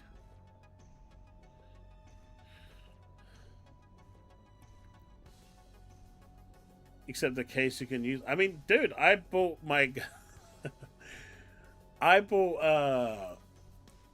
Tower of Fantasy physical.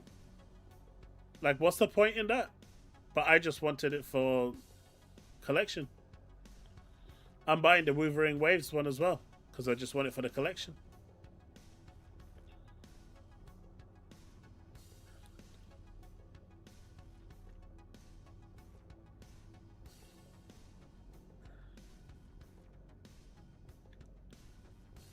Yeah, that's not even a drop in the pond for them. When you've got 125 million active users, as a company, would you care about 370,000 signatures? Realistically. Now, considering a large portion of that, I'd say about 30%. or 35% doesn't have a PS5 and is performative. They don't really have any skin in the race.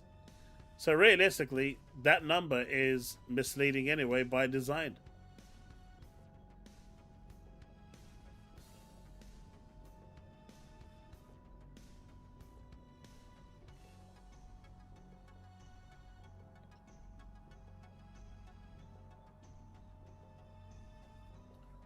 Yeah, I don't see them closing the PS4 store for a number of years. And by that point, I think they're going to have incentives to have people trade in their PS4s for a PS5.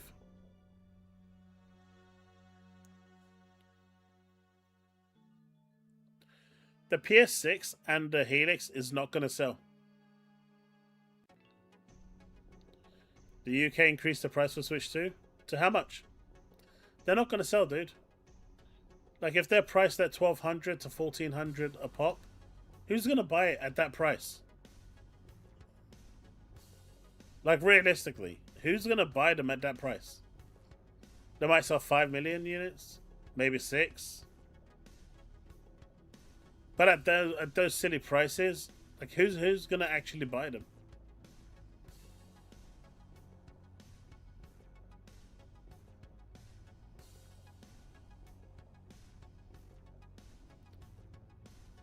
DCG? Well, I mean, you know, DCG might actually charge his girlfriend again, right? It's always possible.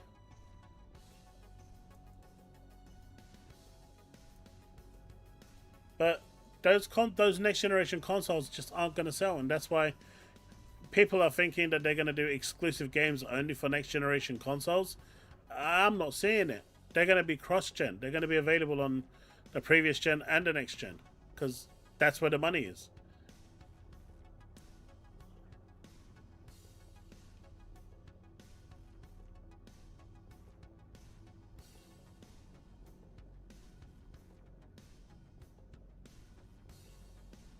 I mean, Xbox and PlayStation will be affected by all of these pricings.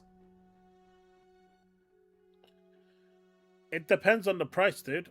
Depends on the price. Like, I tend to buy all console generations at launch. I've done that for a number of generations now. Even with this current generation, I bought a Switch, the PS5, and the Series X pretty much as soon as they were available.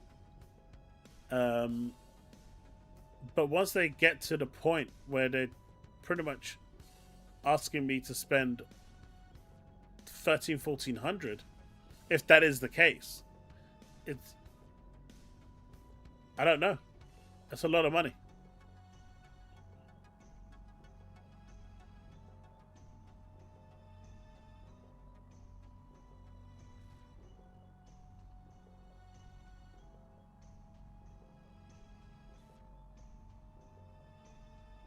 "13 games are confirmed revealed for XCOM." There's more than that, if I'm not mistaken. But, you know, it is what it is. So, you know, it's all going to be decided upon based on the price. And if the price is right, happy days. I'd love to buy all of them again. But if the price is not right, then that's going to kind of suck, because I have to make a decision at that point. Do I continue investing in consoles, or go with the cheaper option that doesn't need Xbox Live or anything else and is going to get all the benefits that Xbox gives anyway?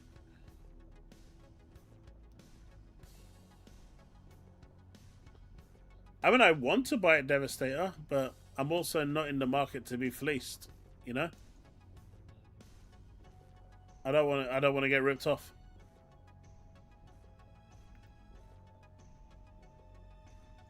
And I feel them charging $1,300-$1,400 is a ripoff. Bags, they don't have a choice. They have to do it. That's the problem. They don't have a choice. If they don't release their next generation console, the tens of millions of dollars that they spent in R&D will go down the drain. they stand to lose a hell of a lot more money not releasing the next gen consoles.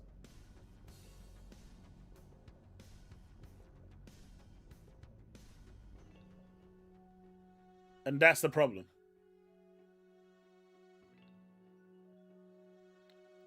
They need to make sure that the tech that's in them doesn't become too old.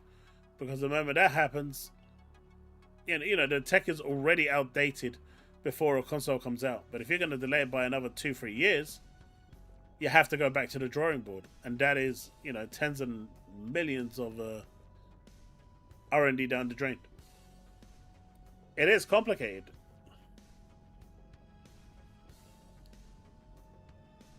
So it's a really crappy position for all of them to be in right now, because delaying it is the sensible solution. But the R&D work is done. The design work is done. I'm pretty sure they've all got everything pretty much done and dusted. What's left to do now is basically get it into consumers' hands. Get it ready for mass production. But the prices are just killing the system. And this is why I was saying earlier, with that Chinese RAM producer, if they can flood the market and provide options for these retailers, happy days, man. Whatever to bring, you know, the market back to some normalcy. Not only will AMD walk away with a bag regardless, but there's probably a clause in there that says, hey, you're supposed to show this off. And in the case of Xbox, apparently the SoC is going to be available in select motherboards on PC. Well, if they delay Helix and then they say, well, we're not delaying the motherboard, and then you go and buy that motherboard, you don't buy a Helix anymore because you've just got a Series X on your PC because of that SoC. You know?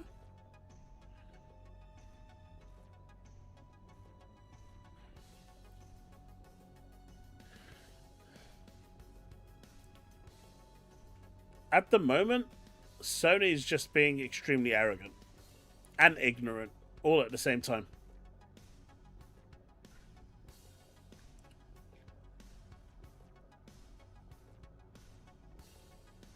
I would suspect so, LaBoys, because even the 60 series graphics cards, the 6080 is only going to have the same 16 gigabytes of memory as well. So I don't know what the difference really is going to be between the 5080 and the 6080. It doesn't look like there's going to be much. Yeah, they would, Negan. 100%.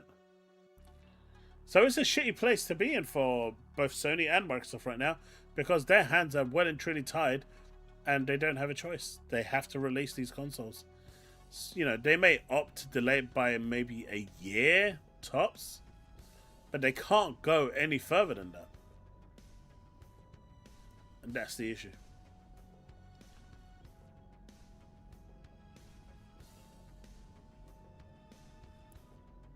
This could be the end for consoles. I think this generation will be the last consoles we get. I think after this generation, both PlayStation and Xbox are just going to be integrated into PC. Or just become a PC app. See, Xbox has positioned themselves really well because of this. You know, Phil Spencer may have done a lot of things that was counterproductive for the console, but he was pushing the PC aspect of the Xbox aggressively, really aggressively, and it's now in a position where it's actually allowing, you know, them to segue into PC whenever they actually want to. They've got their own PC storefront, they've got their own PC app for their games, they've been working on it to make it better for consumers. And so the transition between as an Xbox user from console to PC is almost seamless. You can't say the same when it comes to PlayStation and PC. Just look at MBG, for example. In his stream, he was saying how he found it really difficult going from PlayStation, which is plug and play. You press your PlayStation button, the console boots. You press your X button, you're in a game. There's no complications there.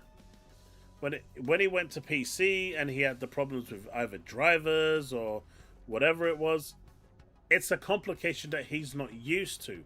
He's not been in that world, so it's, you know, they're not used to it. Even with the Xbox LIX, you've seen a bunch of Xbox fans picking it up. They're integrating themselves slowly into that PC world. Sony hasn't done that at all. Like, none. So when the time comes for their consumers to say, hey, we're moving over to PC, and we're going to be an app there because there's no real future here as a console on its, you know, as a standalone console, their consumers are going to have a really hard time navigating because they're just not used to that environment. They're used to plug and play. And if it's not plug and play and they have to troubleshoot whether it's drivers or whether it's a bad cable or whether they've, you know, done something correctly, you don't have that issue on PC. So, you know, I saw a couple of people in his chat basically saying, you know, that he shouldn't flip-flop this or that, but if he's genuinely having problems, like my partner, who's not a gamer at all, but she dabbles in games like maybe once every couple months. She will come to my Xbox, put it on, pick a game that she likes and play it. She cannot do that on my PC. It doesn't matter if, you know, Steam boots up in its, you know, the standard desktop state and it's there and it's a few clicks here and there. She cannot do it. She doesn't know what she's doing. It's not simple. And that's the difference between Xbox users right now, who are now kind of ingrained and embedded in that Xbox ecosystem where they jump between PC and console and are familiar with it, and a PlayStation user who's not. And so they have a much harder time and will continue to have a much harder time during the transition when it eventually happens. Whereas Xbox, they've set themselves up really well. They've positioned themselves in just the right way, so when this does happen, which it inevitably will, their consumers are ready and are, you know, already accustomed to these changes and can continue from where they left off. The Steam Deck is old, man. There's no anyone promoting the Steam Deck is just stupid. No offense. I mean, that game runs, what is it? Crimson Desert at 12 frames a second. Have fun with that one.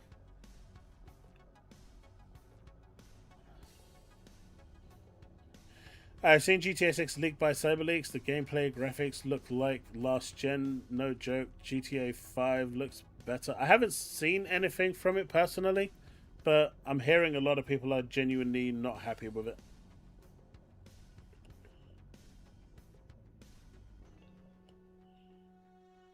Probably a lower cost console. I mean, and this is why Nintendo had the right of it ultimately, right? They are increasing their prices, which is sad. But the low cost model of a console is what you want, because you want people to be able to come into your ecosystem. Consoles live by their platform, and if you don't sell enough consoles, you're not going to have a good time.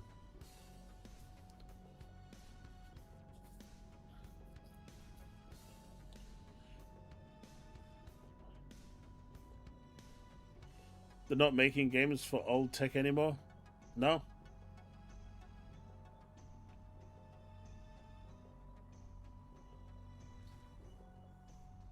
It was always about cheap consoles and make money off games and services like Xbox Live. This is where they subsidize this stuff, right? And then Sony saw it and said, hey, we'll have some of that. We're going to introduce PSN. And then they subsidized off that. And so that's how they did it historically. They were always selling these consoles at a loss.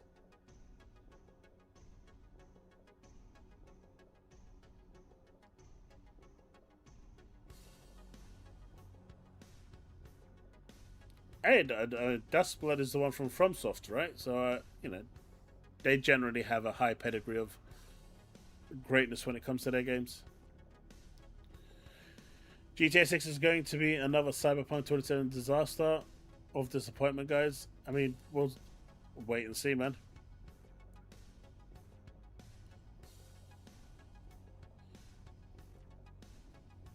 But that's the thing. If they're not selling it at a loss, people aren't, the sales are going to go down. And we've seen that for the past couple months now where sales have drastically dropped. Now, there's been a couple of instances where I'm seeing people, buying them and whatnot, but at $800, it's hard to recommend.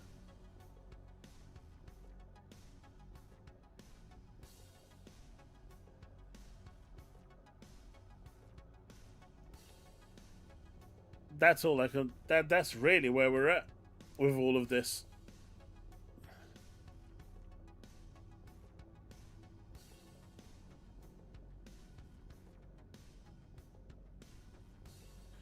Hey man, that's all there is to it. And the good thing about your PC, Power Boss, is that you've got a wealth of games available to you that you can play backwards compat whenever you want. And that is ultimately where PC shines. But good luck with that reinstall, man. I don't envy you. Everyone should just play waifu games. I agree. Join the kawaii side. Mate, they should just play NTE or ZZZ or Wuwa.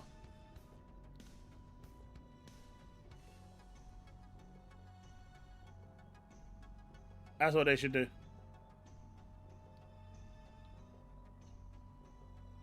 You've never given it a chance, Bags. You should give it a chance. All games should be developed and released on PC only. Consoles are holding games back with how detailed the graphics can potentially be. But they're also the place that sells most games, right? You'll get the occasional game on PC that goes viral and sells a ridiculous amount. But generally, when you're looking at it, consoles tend to sell games more as a combined platform.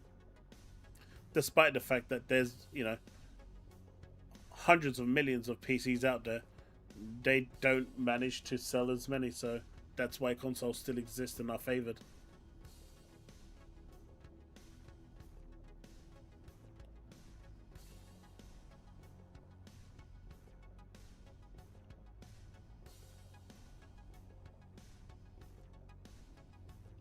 Raichi, Bags just doesn't like waifus. He's all about the husbandos. And you don't get many of them in the gacha universe.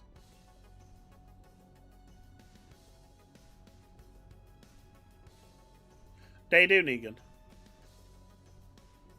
Nah, they do, Power Boss. They do. When you combine consoles unit sales, they're generally more than PC. Like I said, there's the odd few game here and there where that doesn't speak the same, like Helldivers 2, for example.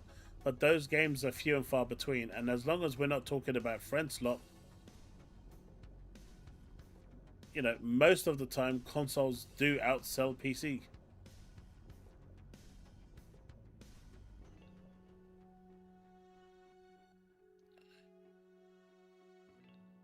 No, Bags.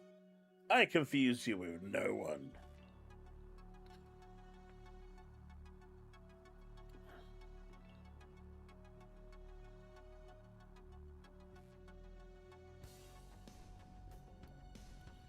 The taxi game could run on 2 MB of RAM. Now you need 16. Well, I mean, games in general have scaled higher, right? They're just more demanding these days now. And there's a lot more going into them because people want that photorealistic aesthetic that comes with the games. They want that, that realism. They don't, the moment the graphics are subpar, this game looks trash. And they don't want it. So it's partly player driven as well.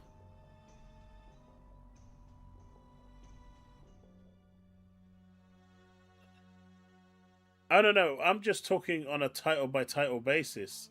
I'm not talking overall. The reality is the indie industry is massive on PCs, right? So they're going to sell through the buckets, but that's not a fair comparison. If you're comparing games like, I don't know, give you an example. I'm looking for a day and date game.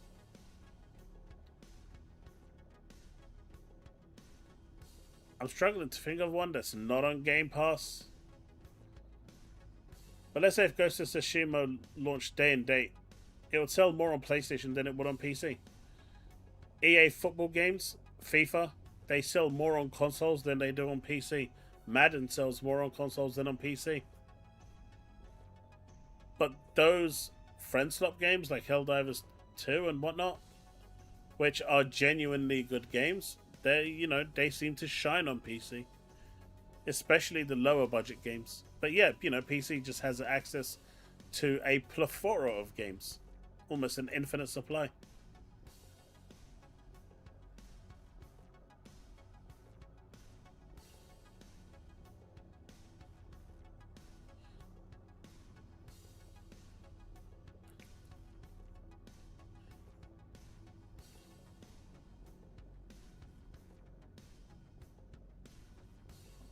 Raichi, they do.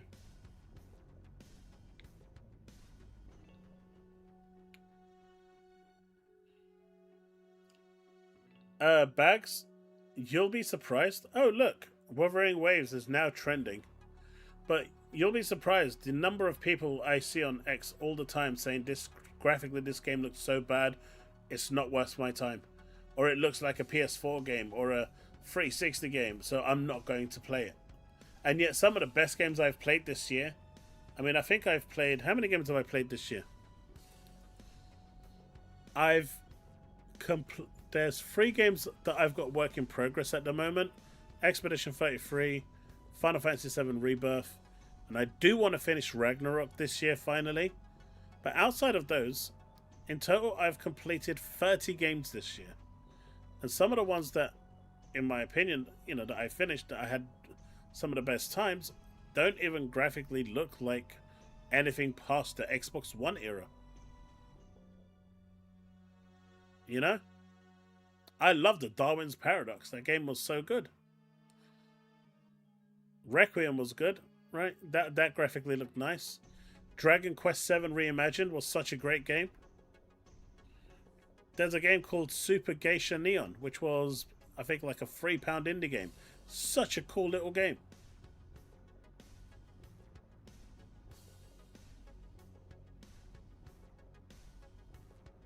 It is, but it's not through unit sales, it's through sheer size. It's a different type of growth, if that makes sense, Power Boss. Like, in terms of growth, PC has expanded the most because consoles have saturated. They're not really hitting a new audience, and with the new price points, they're not gonna do that. But PC growth has been growing exponentially for a number of years now. It's one of the biggest growing markets. And then you look at China, which is also one of the biggest growing markets for gaming as a whole right now.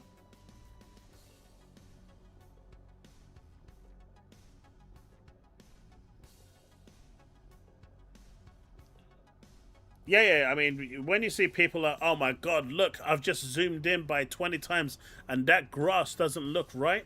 Yeah, those are weirdos, right? You don't even want to entertain those people. But there are people still look at graphics and it has to be great. Just look at Super Geisha Neon. It's a pixel game, but I had a great time playing it. I think there's like 20, 30 levels in it. You can finish it in like an hour at most. It's only a couple of quid anyway, but it was just a lot of fun.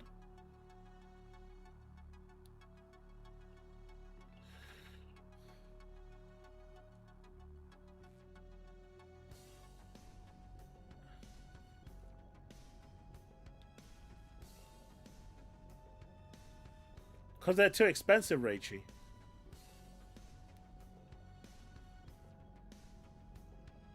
Yeah, that was just stupid, Power Boss. That was just such bad form. I don't understand how Insomniac is releasing shit like that.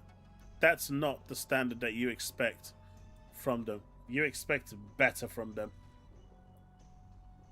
At least I do. Insomniac isn't your run-of-the-mill indie studio. They're a good company.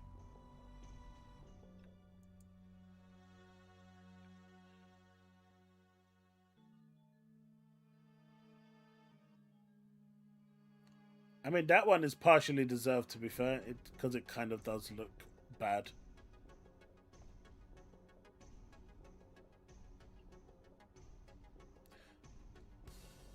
I wouldn't say that the game is going to be trash, because at the end of the day, I want to experience it and play it, and then I can make that judgment.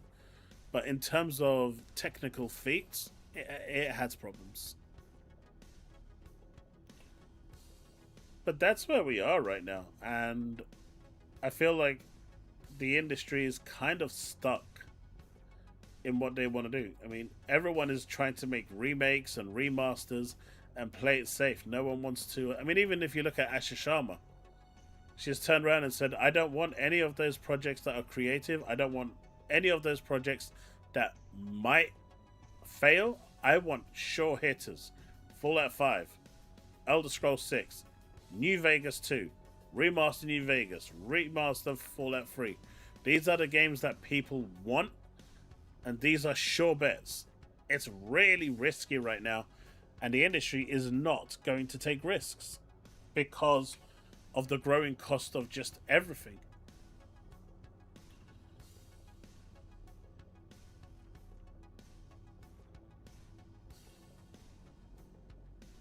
And the characters look shit as well, Power Boss.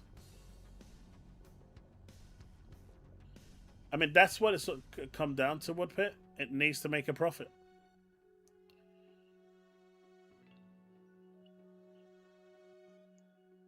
I don't know, man.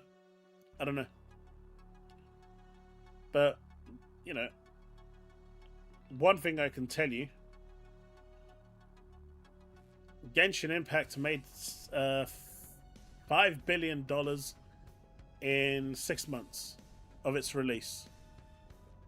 $5 billion. Hoyoverse made $5 billion in its first 6 months. NTE, which has only just recently came out, a free-to-play gacha game, has made $300 million. And that's not even total revenue that they've made, by the way, because the way that they work out their finances, they get a accurate income reflection every 3 months. So it could be like 400 million already. And that's just going to grow. Because people are enjoying what they're playing and they're spending the money. AAA games would love the money these free-to-play games are making. And that's why you see such a big push for live service. Because once you've struck gold, that's literally your cash cow.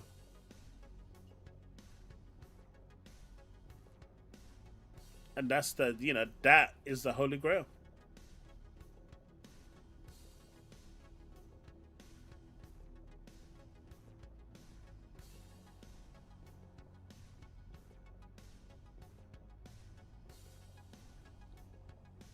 No, they're not, right? But they also make their money. You know, they don't do low, you know, slop games anymore because they've evolved and they know that people expect more now.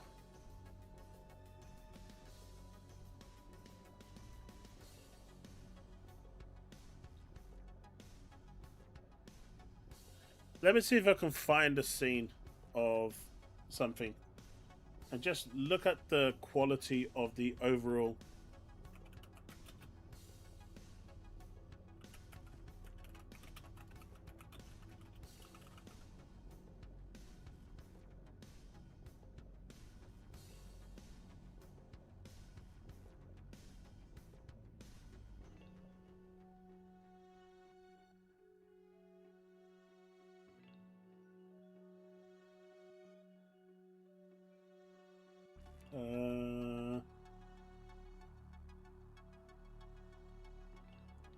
This is just a 2-minute scene.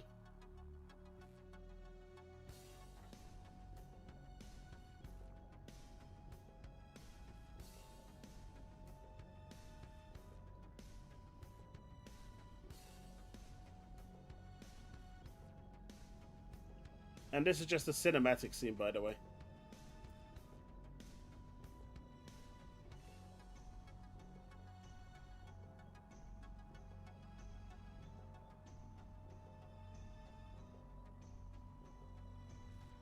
Actually, let's not do that one.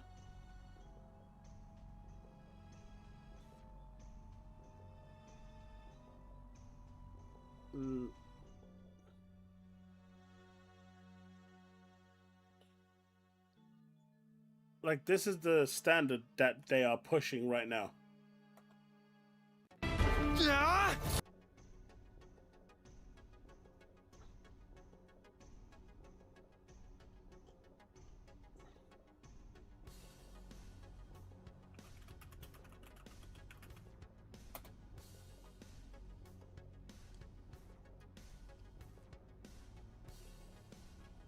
This is 2 that I've got that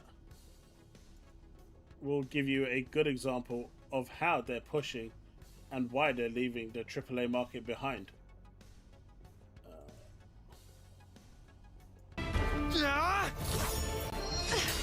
This was from like a year ago, keep in mind, right?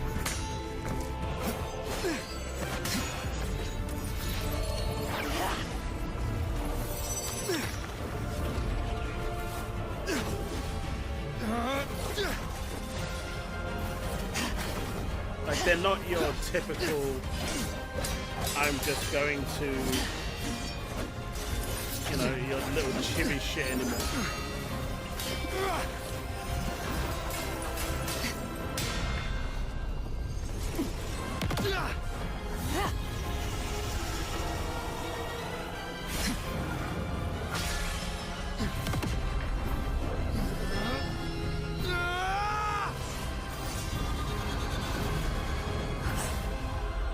Massive spoilers, by the way, but still.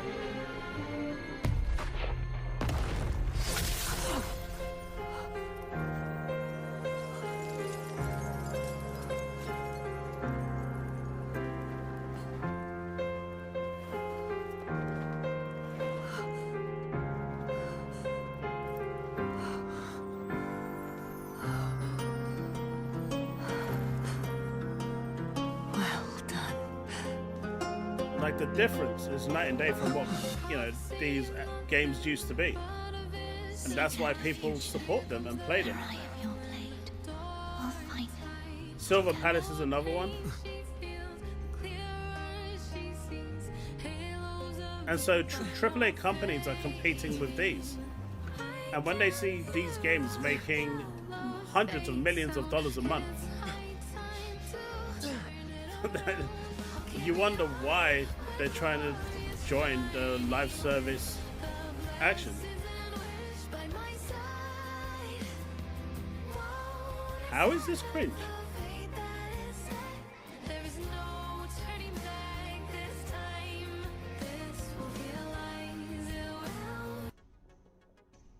This is another one.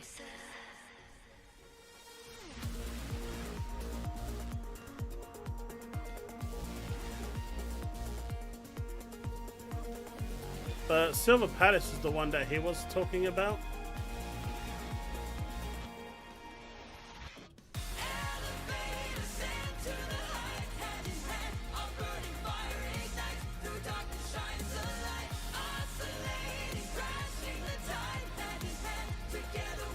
That's cringe to you? Because if that's cringe, mate, I don't know what isn't cringe.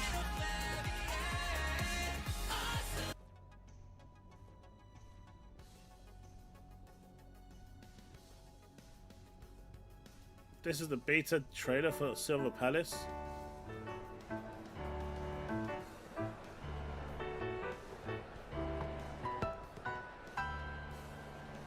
An enchanting tune. Not dancing to it would be a crime.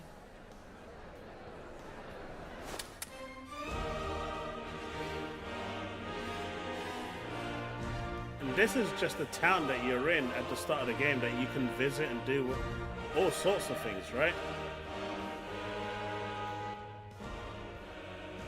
Like, the production quality of these games is really high now. If you're gonna sit there and tell me that this is cringe, I don't really know what to tell you. The curtain falls. Thus have I come The ability to You're a woman travel with wherever the many hell you faces. want. Which is the real you? Don't spoil the moment. This is all gameplay, Not that it matters.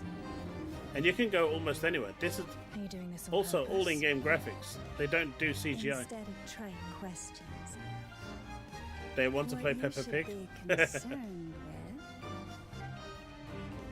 with is how this dance of ours will end.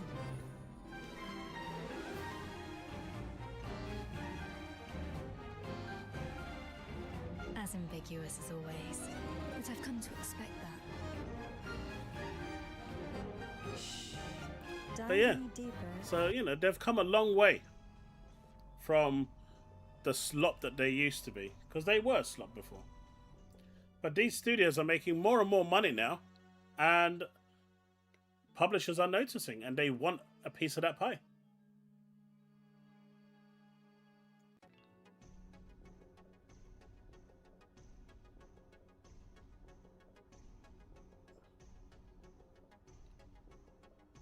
Rachel, you need to, man.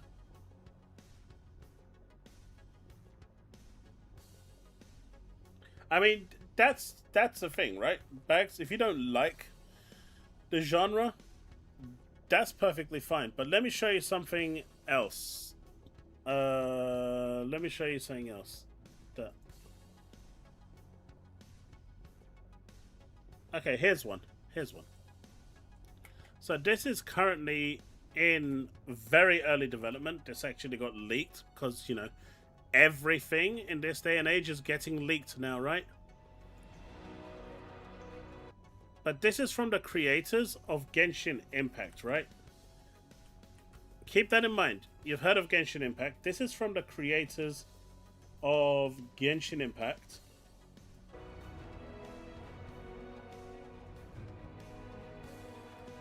Is there any gameplay in this one? Nope, bad video.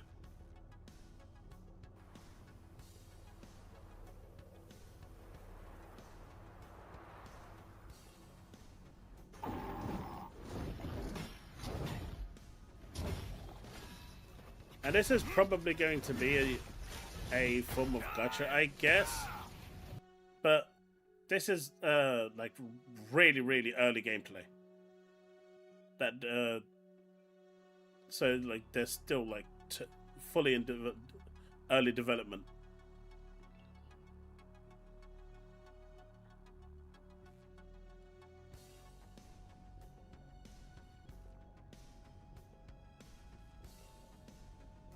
Am I not showing it? Are you sure? I am showing it.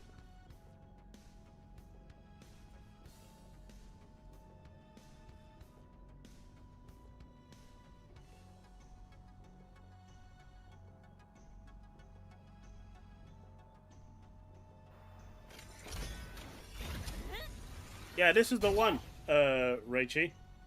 I don't know about the other one, unless you're talking about Vasa Persa.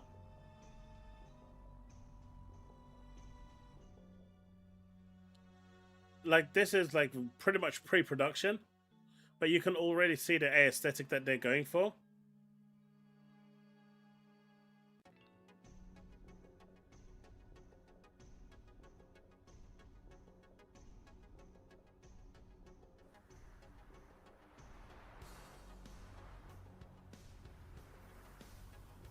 This is going to be playable on mobile, right?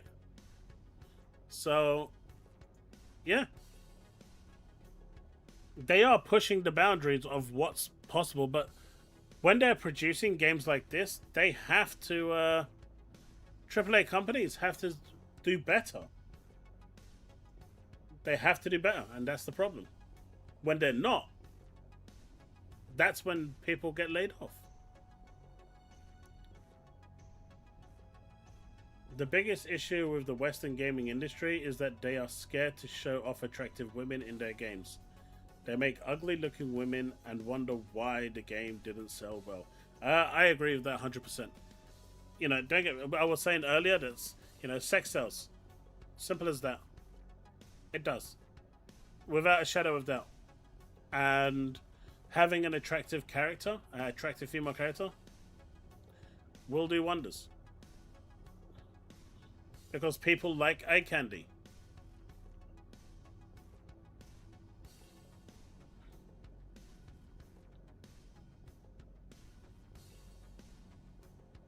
I mean, in my opinion, the Laha Roy storyline was probably one of the best storylines I've ever played through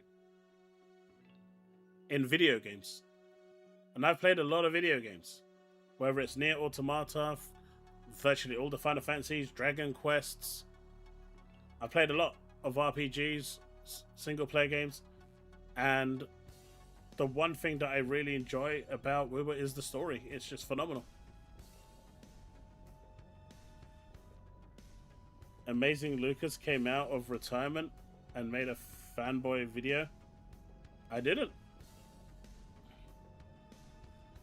But yeah, man. Doom best story. Guy shoots demons. I mean, if you want to be a simpleton, sure thing, man. Whatever rocks your boat.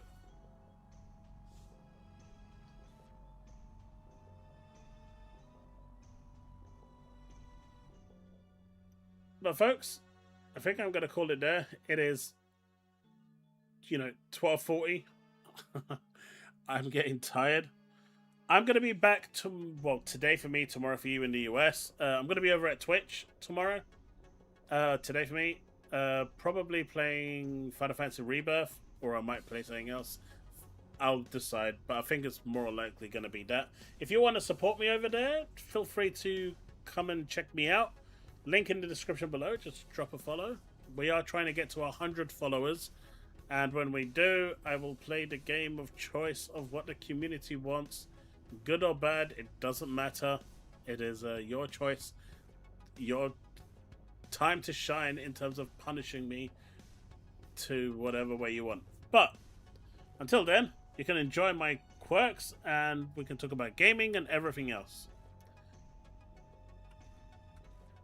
With that said, thank you so much for hanging out today. I really hope you enjoyed the stream. Thank you to everyone that dropped a super chat. I really appreciate it. Memberships. And I will see you all next time. Hopefully I'll see some of you over at Twitch tomorrow. We are trying to grow that quite steadily, so your support would be greatly appreciated.